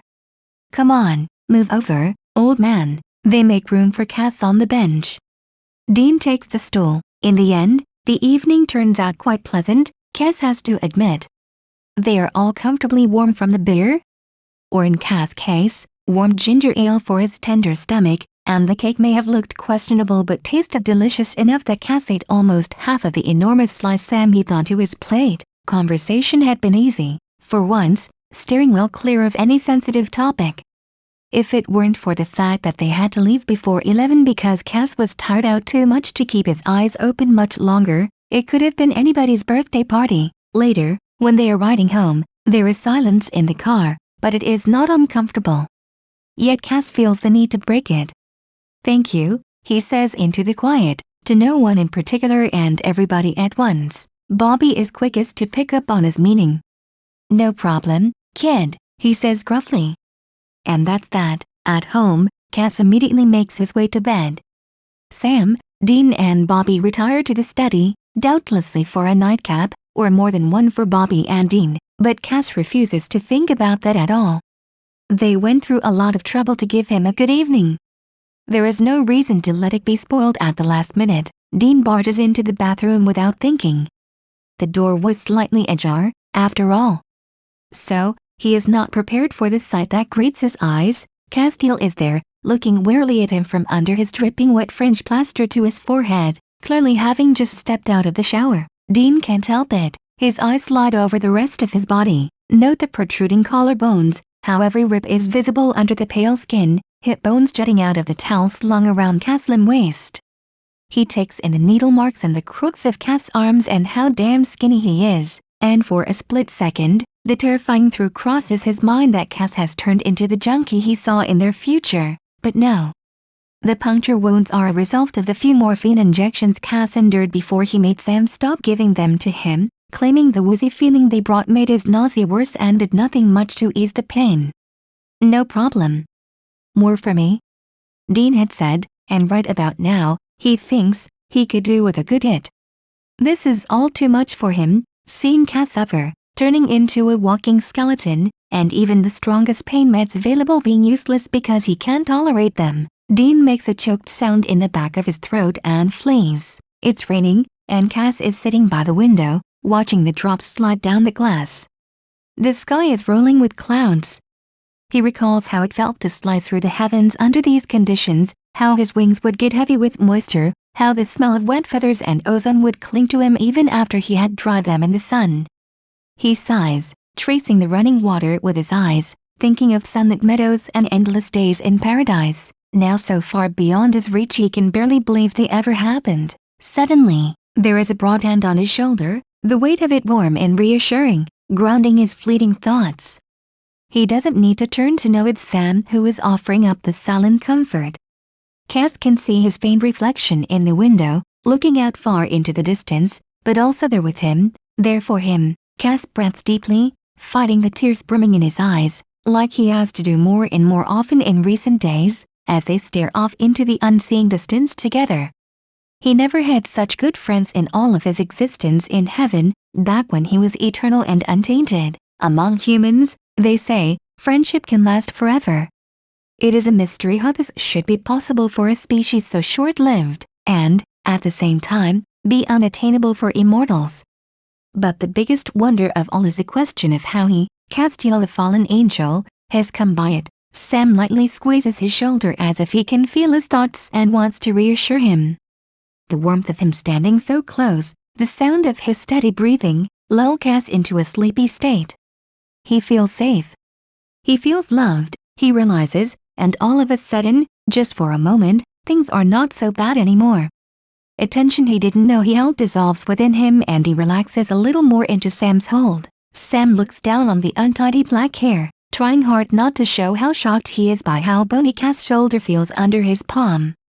The weight loss is pronounced now, as the sickness eats away at Cass with increasing hunger, seemingly tearing huge chunks out of his frame virtually overnight. Dean is keeping his distance, Sam knows, because he can't bear to watch how Cass is slowly turning into a skeleton.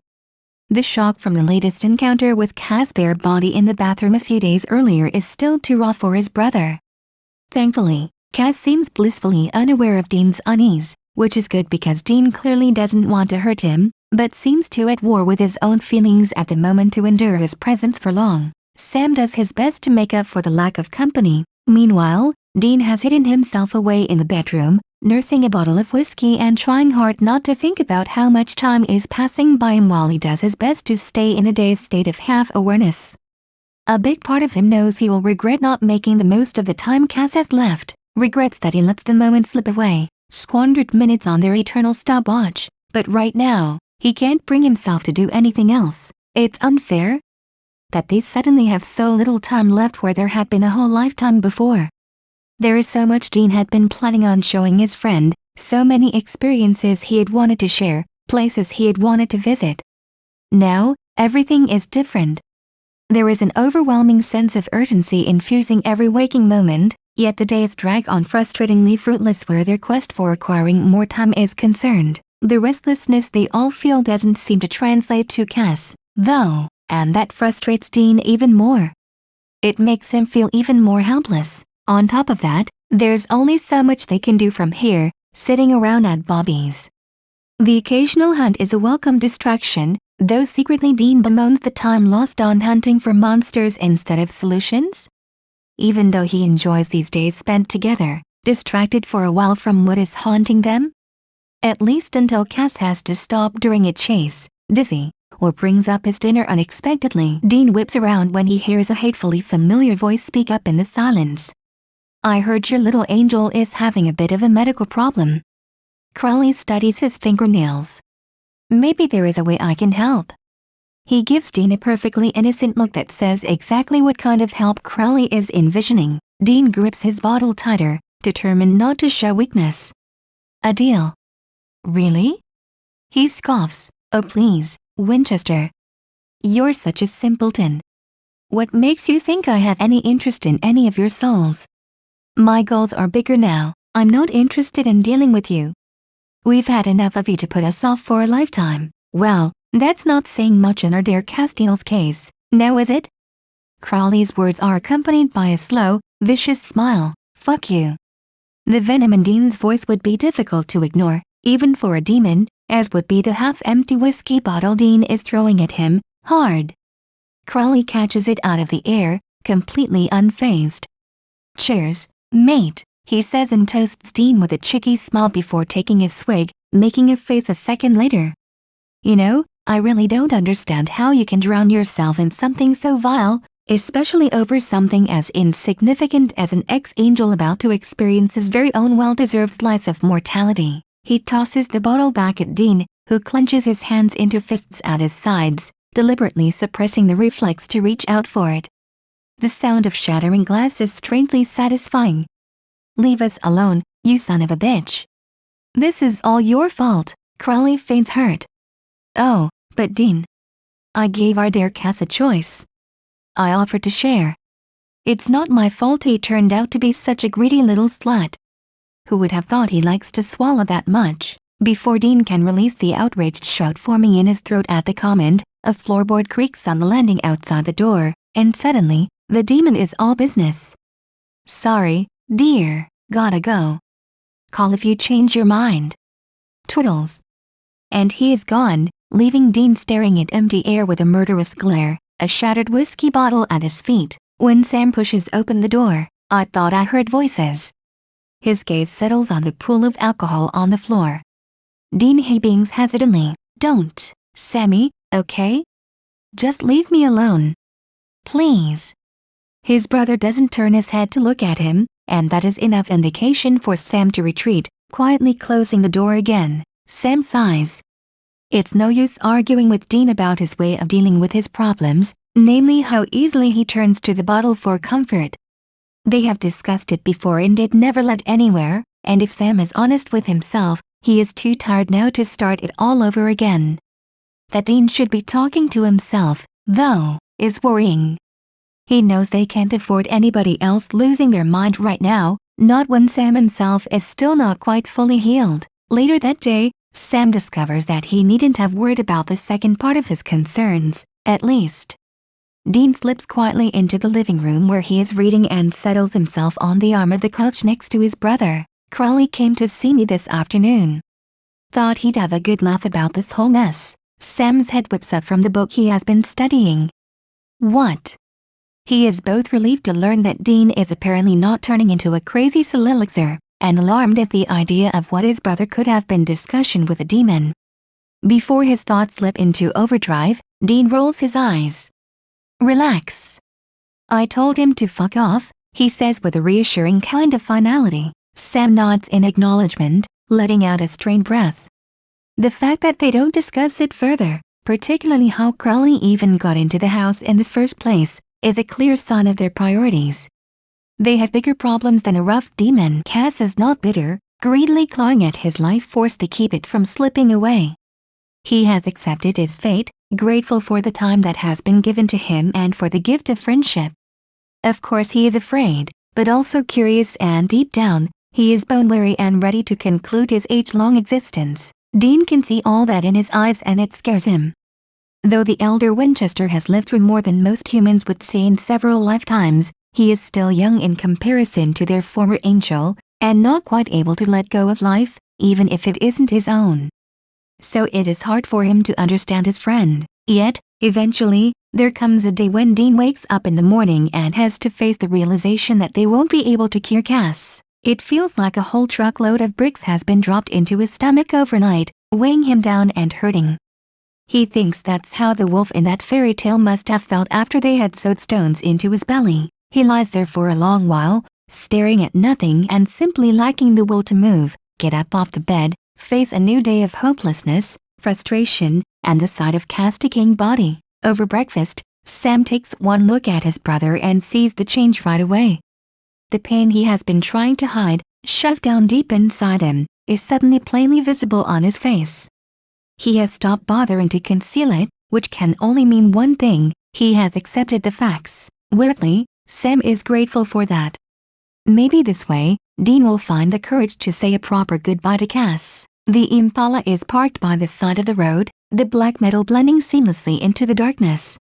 Dean and Cass are sitting side by side on the hood of the car, jackets wrapped tightly around them against the night chill and the breeze that already smells faintly of winter. The rain clouds have moved away for the evening to reveal the stars. Cass has tipped his head back to stare at them. Out here, far away from any major city, they shine clear and bright, almost like they did in the ages before humanity polluted the atmosphere with dust and light. Dean gets Cass' attention by clinking their bottles together, his beer bottle against Cass, who is only allowed water these days. Shame you're not supposed to drink anymore, what with the pills and all. Cass turns his face away from the sky and smiles ruefully at his hands. It is for my own good that I am not. Dean can hear the double meaning behind the words. Cass is afraid he might start to copy Dean's habit if he were given the chance, like his future self drowned himself in drugs, booze and sex to forget about his hopeless situation. It is a veiled reminder of the jagged edges of pain and despair that hide just below the calm surface. Dean bumps his shoulder gently against Cass. Leaves more for me? As if to prove the words, Dean takes another swig from his bottle. They continue to sit in silence for a while, enjoying each other's company and giving themselves space to breathe for the first time in days. How are you doing, Cass?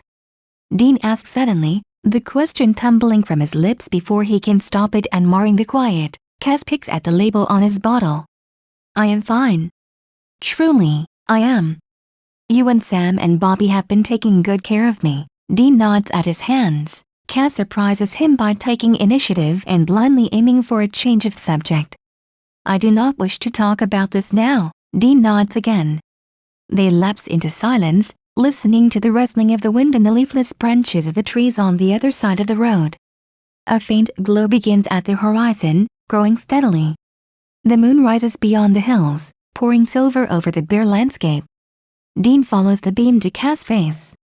His friend looks even paler in the faint light, almost translucent, like he is already a ghost. Cass' dark eyes are glittering. He pretends not to notice Dean's stare. Suddenly, there's a jagged lump forming in Dean's throat. There are words on the tip of his tongue. They taste like something that needs saying. He tries to swallow them down but it doesn't quite work. They cling on inside his throat with claws of iron, making it sting and close up. He gulps another mouthful from his bottle to wash the tightness away, but it's the kind of obstruction that needs words to erode it. I'm going to miss you, man, he whispers, hoping a little that he won't be heard saying something so sappy. Cass does him the favor of showing no reaction and, after a moment, Dean breathes out a sigh, averting his stinging eyes. The lump in his throat is still there, but now it feels more like a polished pebble than a piece of glass. Cass brushes the back of his fingers against Dean's thigh. It could be accidental, but Dean knows it's an acknowledgement. The moon is rising fast now, as the night moves on and becomes steadily colder. Dean and Cass move a little closer together, shoulders brushing with warmth gathering between their bodies. Both their bottles are long empty, but they continue to sit. You know, I used to do this with Sammy sometimes, Dean eventually volunteers. When Dad was away and the motel room simply got too small, Cass hums.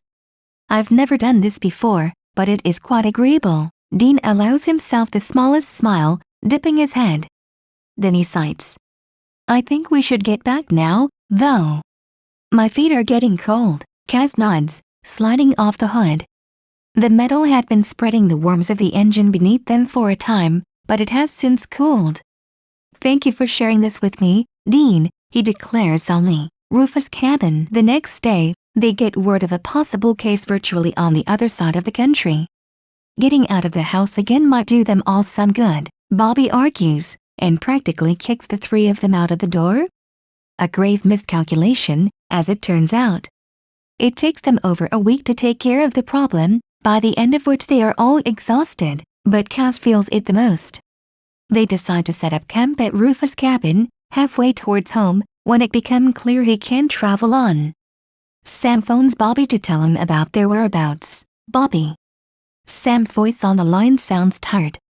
Bobby can almost see how he is screwing his eyes shut and rubbing the bridge of his nose. Just wanted to let you know we are at Rufus' old cabin. I don't think we can move Cass right now. A cold sense of foreboding sweeps through Bobby at those last words, but the tries to hide it.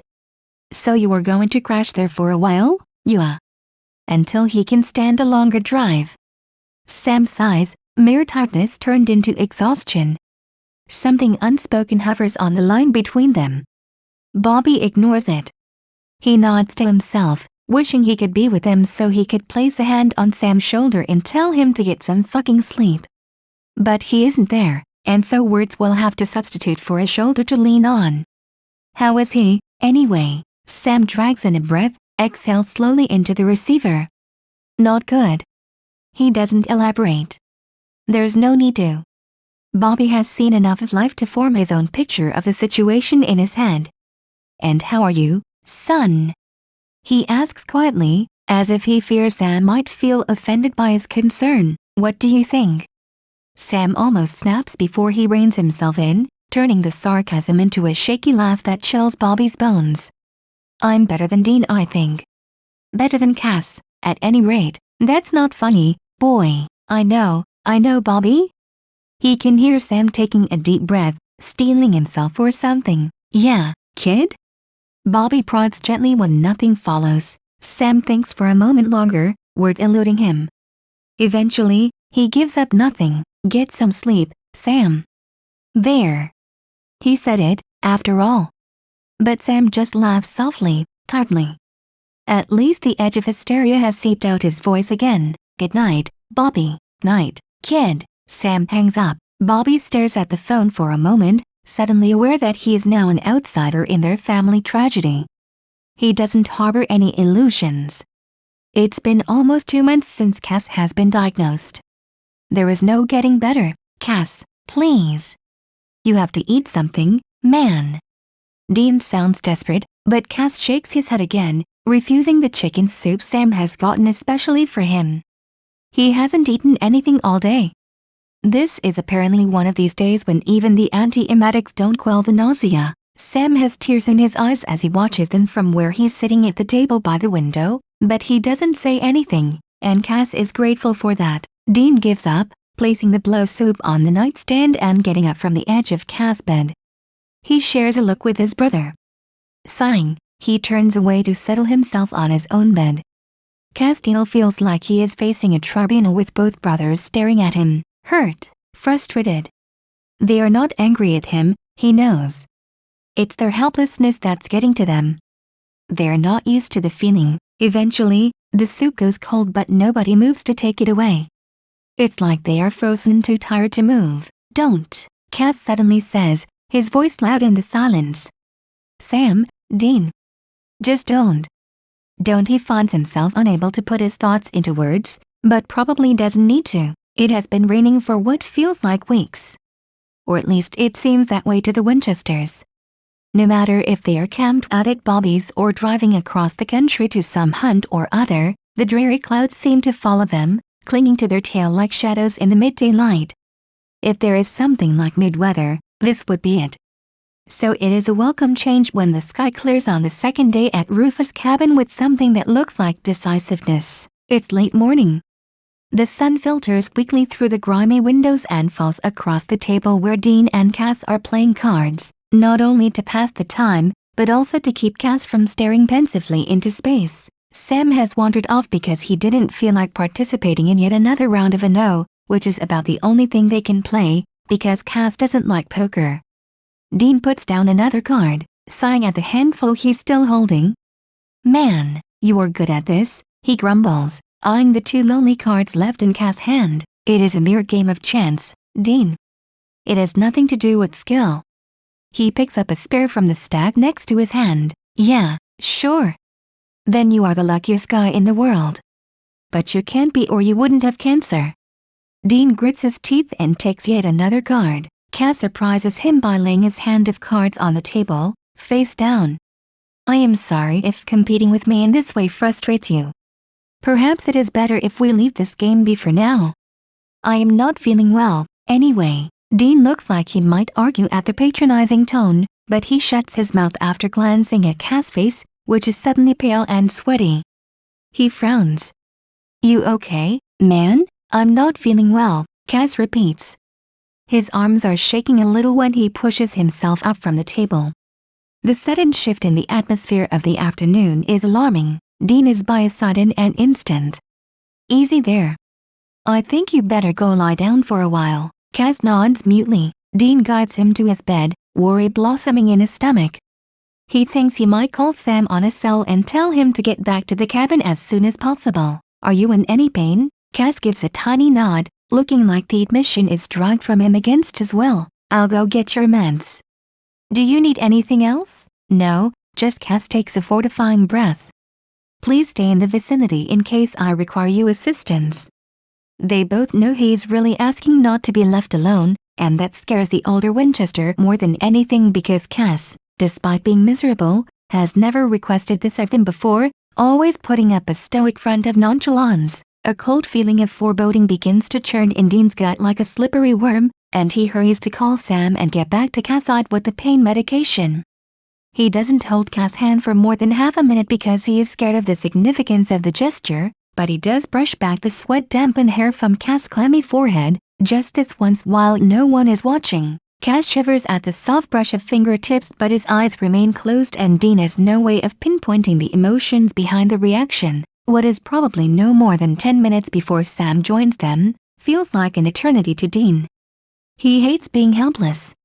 Sam deals a lot better with their sick angel than he, and so he's grateful for being relieved of his vigil. Sam's cheeks are flushed and he's panting a little. He clearly ran back from wherever he was.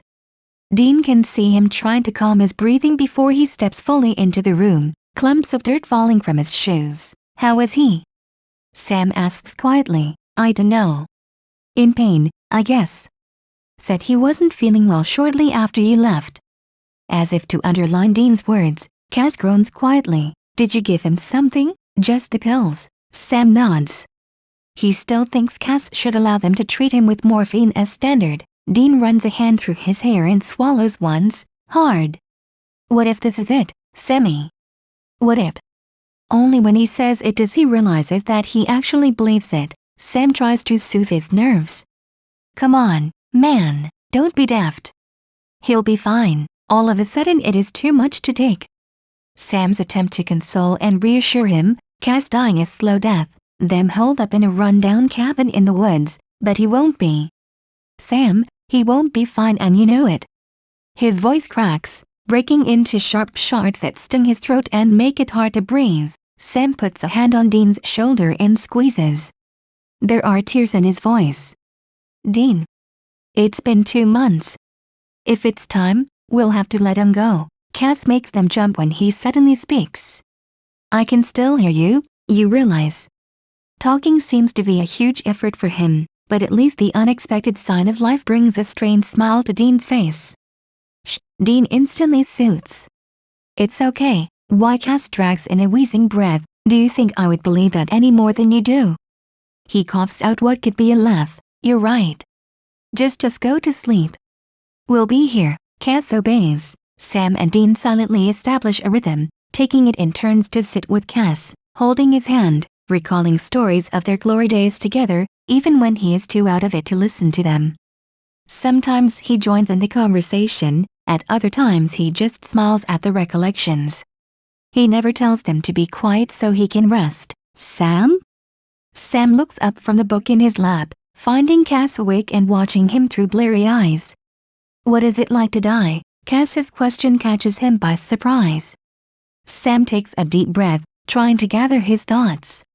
You know. You did already. Twice. I was an angel then, Cass points out. Sam cocks his head to the side, thinking. I'm not sure if the experience is any different for a human. Usually, dying is a messy affair. Being dead is not so bad, though. Provided you don't land your ass in hell, but I guess that's not an option for you, anyway. Cas nods weakly in affirmation. He doesn't have a soul that could live on after his body has perished, so he needn't worry about the afterlife. So? He adds when it doesn't seem like Sam is going to elaborate. Sam sighs. What do you want me to say, Cass? It hurts, most times, but it's over quickly if you're lucky. He bites his tongue, noticing that he is being tactless and realizing what he is actually saying. He feels his stomach drop down to somewhere in the vicinity of his ankle. I'm sorry. That was insensitive. No, don't be. I asked you. Thank you for being honest with me. The seriousness in Castile's voice makes Sam cringe, urging him to rectify his mistake. Look, I'm sure it won't be so bad for you. I mean, you are not going to get torn apart by hellhounds or shot or run over by a truck or something.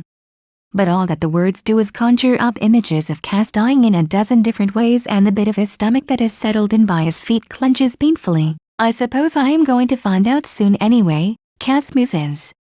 He doesn't seem upset by the thought. Not anymore. By early evening, Cass is more unconscious than asleep, laying deadly still most of the time, but tossing and turning in little bouts of restlessness ever so often. His breathing is shallow and uneven, making worried frown lines appear on Sam's brow. They keep their promise not to leave him alone as evening progresses into night. He drifts into wakefulness a few times but is barely able to sip a few mouthfuls of the water that they offer him before he fades out again. Though no one says so, they can both feel anxiety spreading through the cabin like a black ink stain on a tablecloth. Cass has been through some less than brilliant stretches before, but something feels different tonight as his condition gradually worsens instead of turning around for the better. Around midnight, Sam steps up behind Dean to offer him a cup of coffee which he's been brewing for want of something to do. He lets his eyes travel over Cass' thin form, stretched out under the blankets, and is alarmed to see that Cass' face has gone from white to a sickly sour milk kind of gray. He gulps. Dean, how long has he been lying like this? Dean glances up at his brother. Dunno. Couple of minutes? We should turn him on his side. Dean doesn't argue, just stands to help Sam draw back the covers and roll Cass onto his side. A trickle of blood leaks from between Cass's lips, dripping slowly onto the pillow beside his half-open mouth. Shit.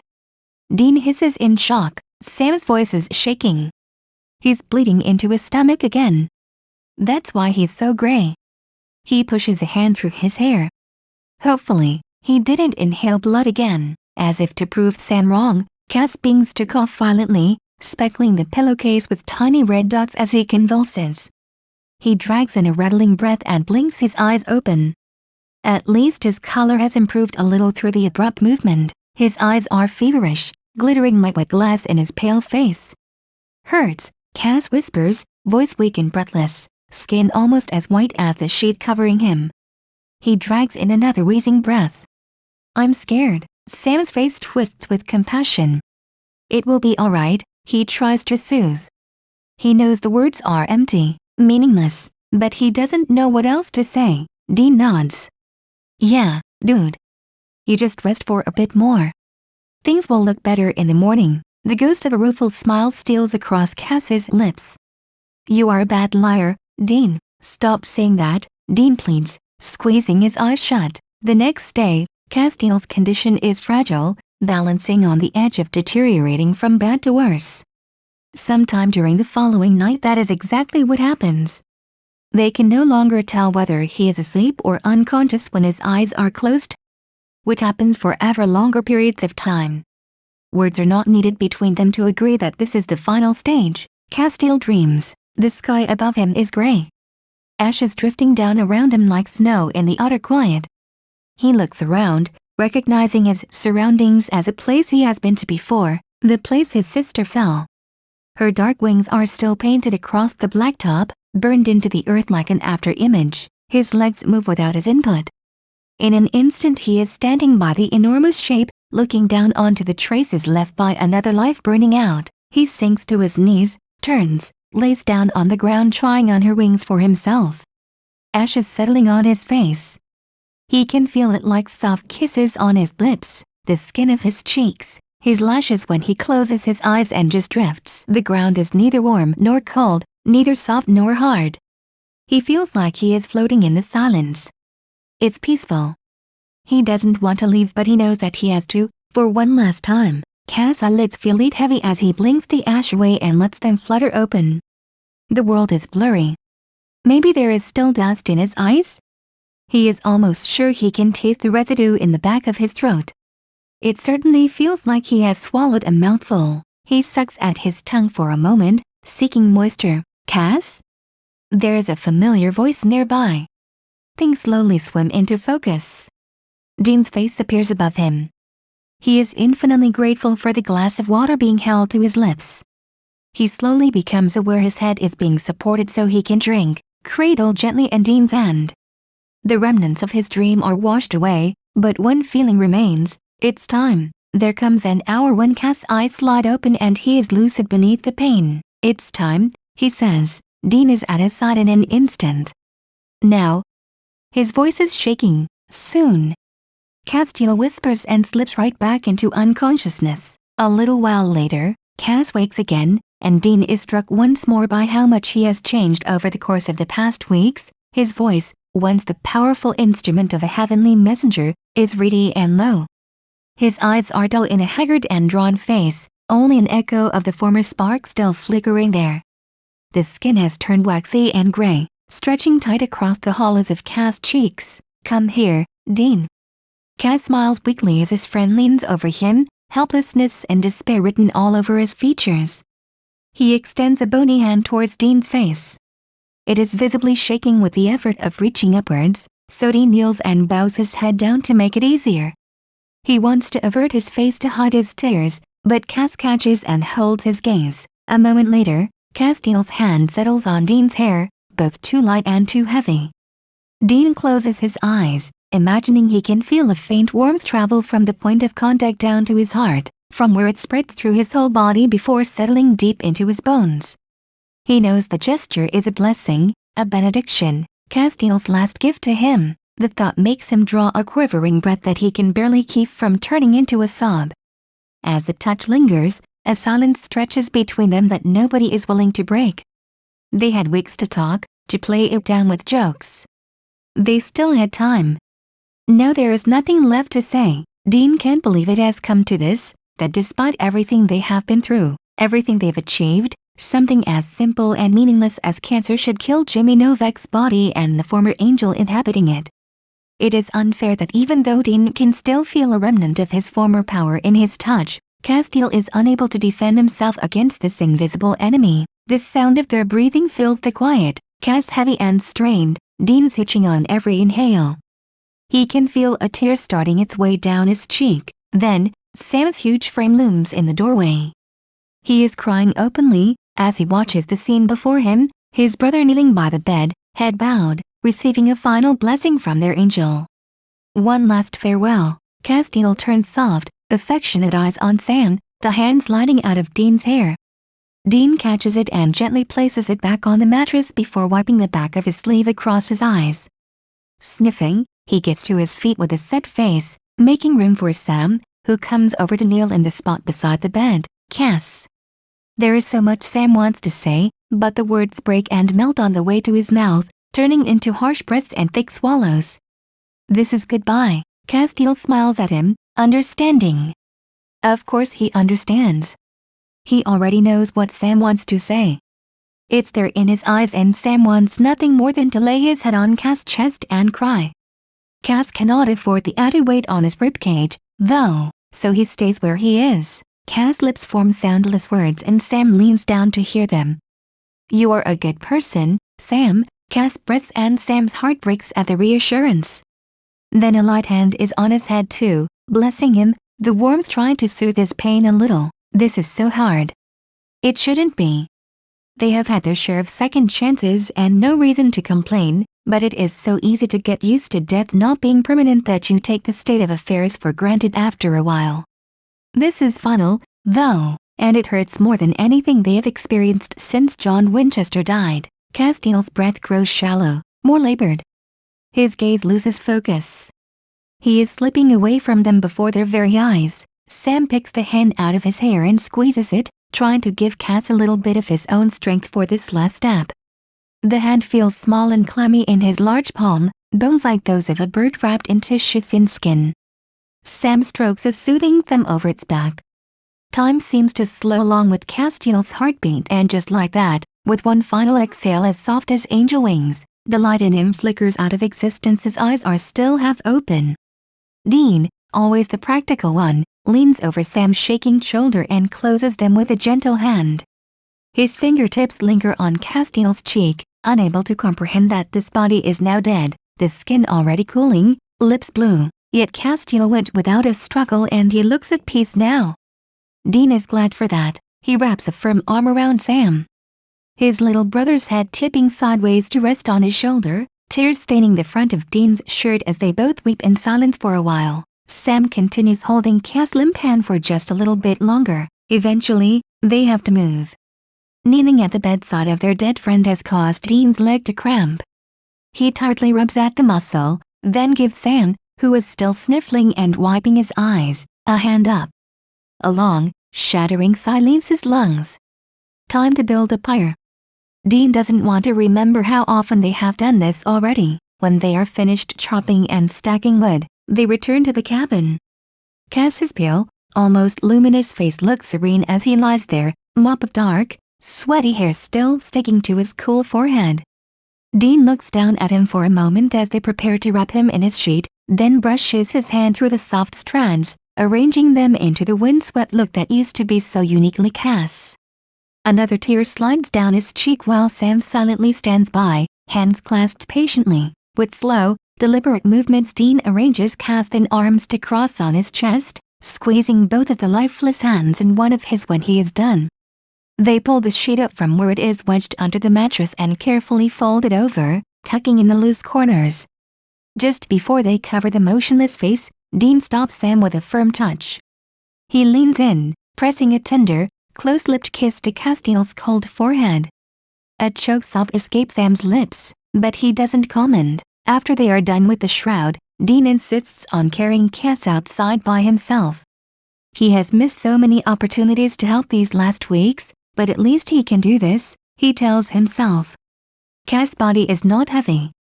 The illness has gnawed away at him until barely more than skin and bone had been left. Also, it had seemed so much larger while an angel had been inhabiting it. Now, it is just an empty vessel, light and fragile. He cradles the shade-covered figure to his chest, one arm supporting its legs, the other holding the shoulders. Cass' head is resting against Dean's clavicle, rolling a little with every step. Getting the body up onto the pyre is a bit of an effort and he can't deny Sam's help with laying out their friend in his final position. Dean remains quiet when they salt and burn the body. Like a heathen, he thinks, but he doesn't have the strength for a snarky comment about how Cass was the most holy of them all. Sam is silent beside him as they set fire to the stacked wood. They add a little more salt to the funeral pyre with their tears. When it's done, they phone Bobby to apprise him of the events. He gives them his condolences in a rough voice loaded with sincere regret. They know he will be drinking more than one glass of whiskey tonight. The next morning, after the ashes had a night to cool off, they fill them into a square wooden box. Dean finds a molar just like the one Chuck had pulled from his hair in what seems like another lifetime now. It's like a cosmic running gag, Dean thinks, only, it's not funny. They bury the box under a tall birch next to Rufus's cabin. Neither of them speaks.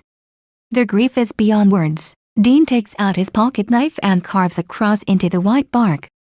He cleans out the cuts with his thumb, slowly trailing his fingers down and across in what is almost a caress. Sam dares to finally break the silence.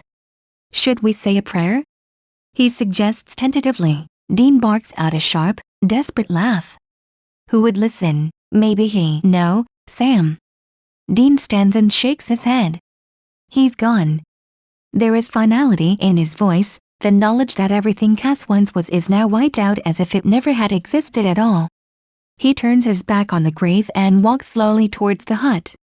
Halfway across the clearing, he stumbles, wiping a hand over his face. Sam turns back to the freshly turned earth at his feet and whispers a short prayer anyway, The informal kind they have come to use for getting in contact with Cass in the past few years.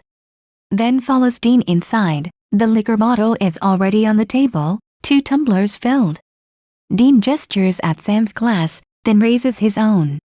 To the nerdiest, dumbest, most childish angel we ever knew, he says. To Cass, Sam agrees quietly. They sit for a moment in silence. What now? Sam sounds tired. Dean just shakes his head again, at a loss.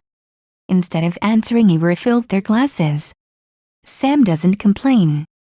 The remainder of the day passes in a haze of numbness and alcohol. They almost regret their drinking session in Castile's honor when they wake with what seems to be the mother of all hangovers. Christ! What cunt or trash did Rufus keep in his liquor cabinet? Dean complains. Sam just groans. They pack up their things and stow them in the Impala. Driving off with an empty backseat, leaving Cass behind in the cold ground, is one of the hardest things they have ever done. Their grief is like cold ash, filling the inside of the car and settling in slow, white flakes onto their heads, shoulders and thighs as they sit there. Dean is gripping the steering wheel way too hard, almost shaking from the strain as he tries to keep his sorrow at bay. Sam is quiet beside him, a tear trickling down his cheeks from time to time, but he ignores it. They don't talk. Each can still feel the warmth of Cass' blessing, only small comfort, but they know that this way, their friend will remain with them, always. They know that this warmth will not fade like the sadness eventually will. It will take time, though. Time to get used to the Castile-shaped hole in their family, in their hearts. But they will carry on, even if it hurts. They always do, because the pain is part of being human. The end.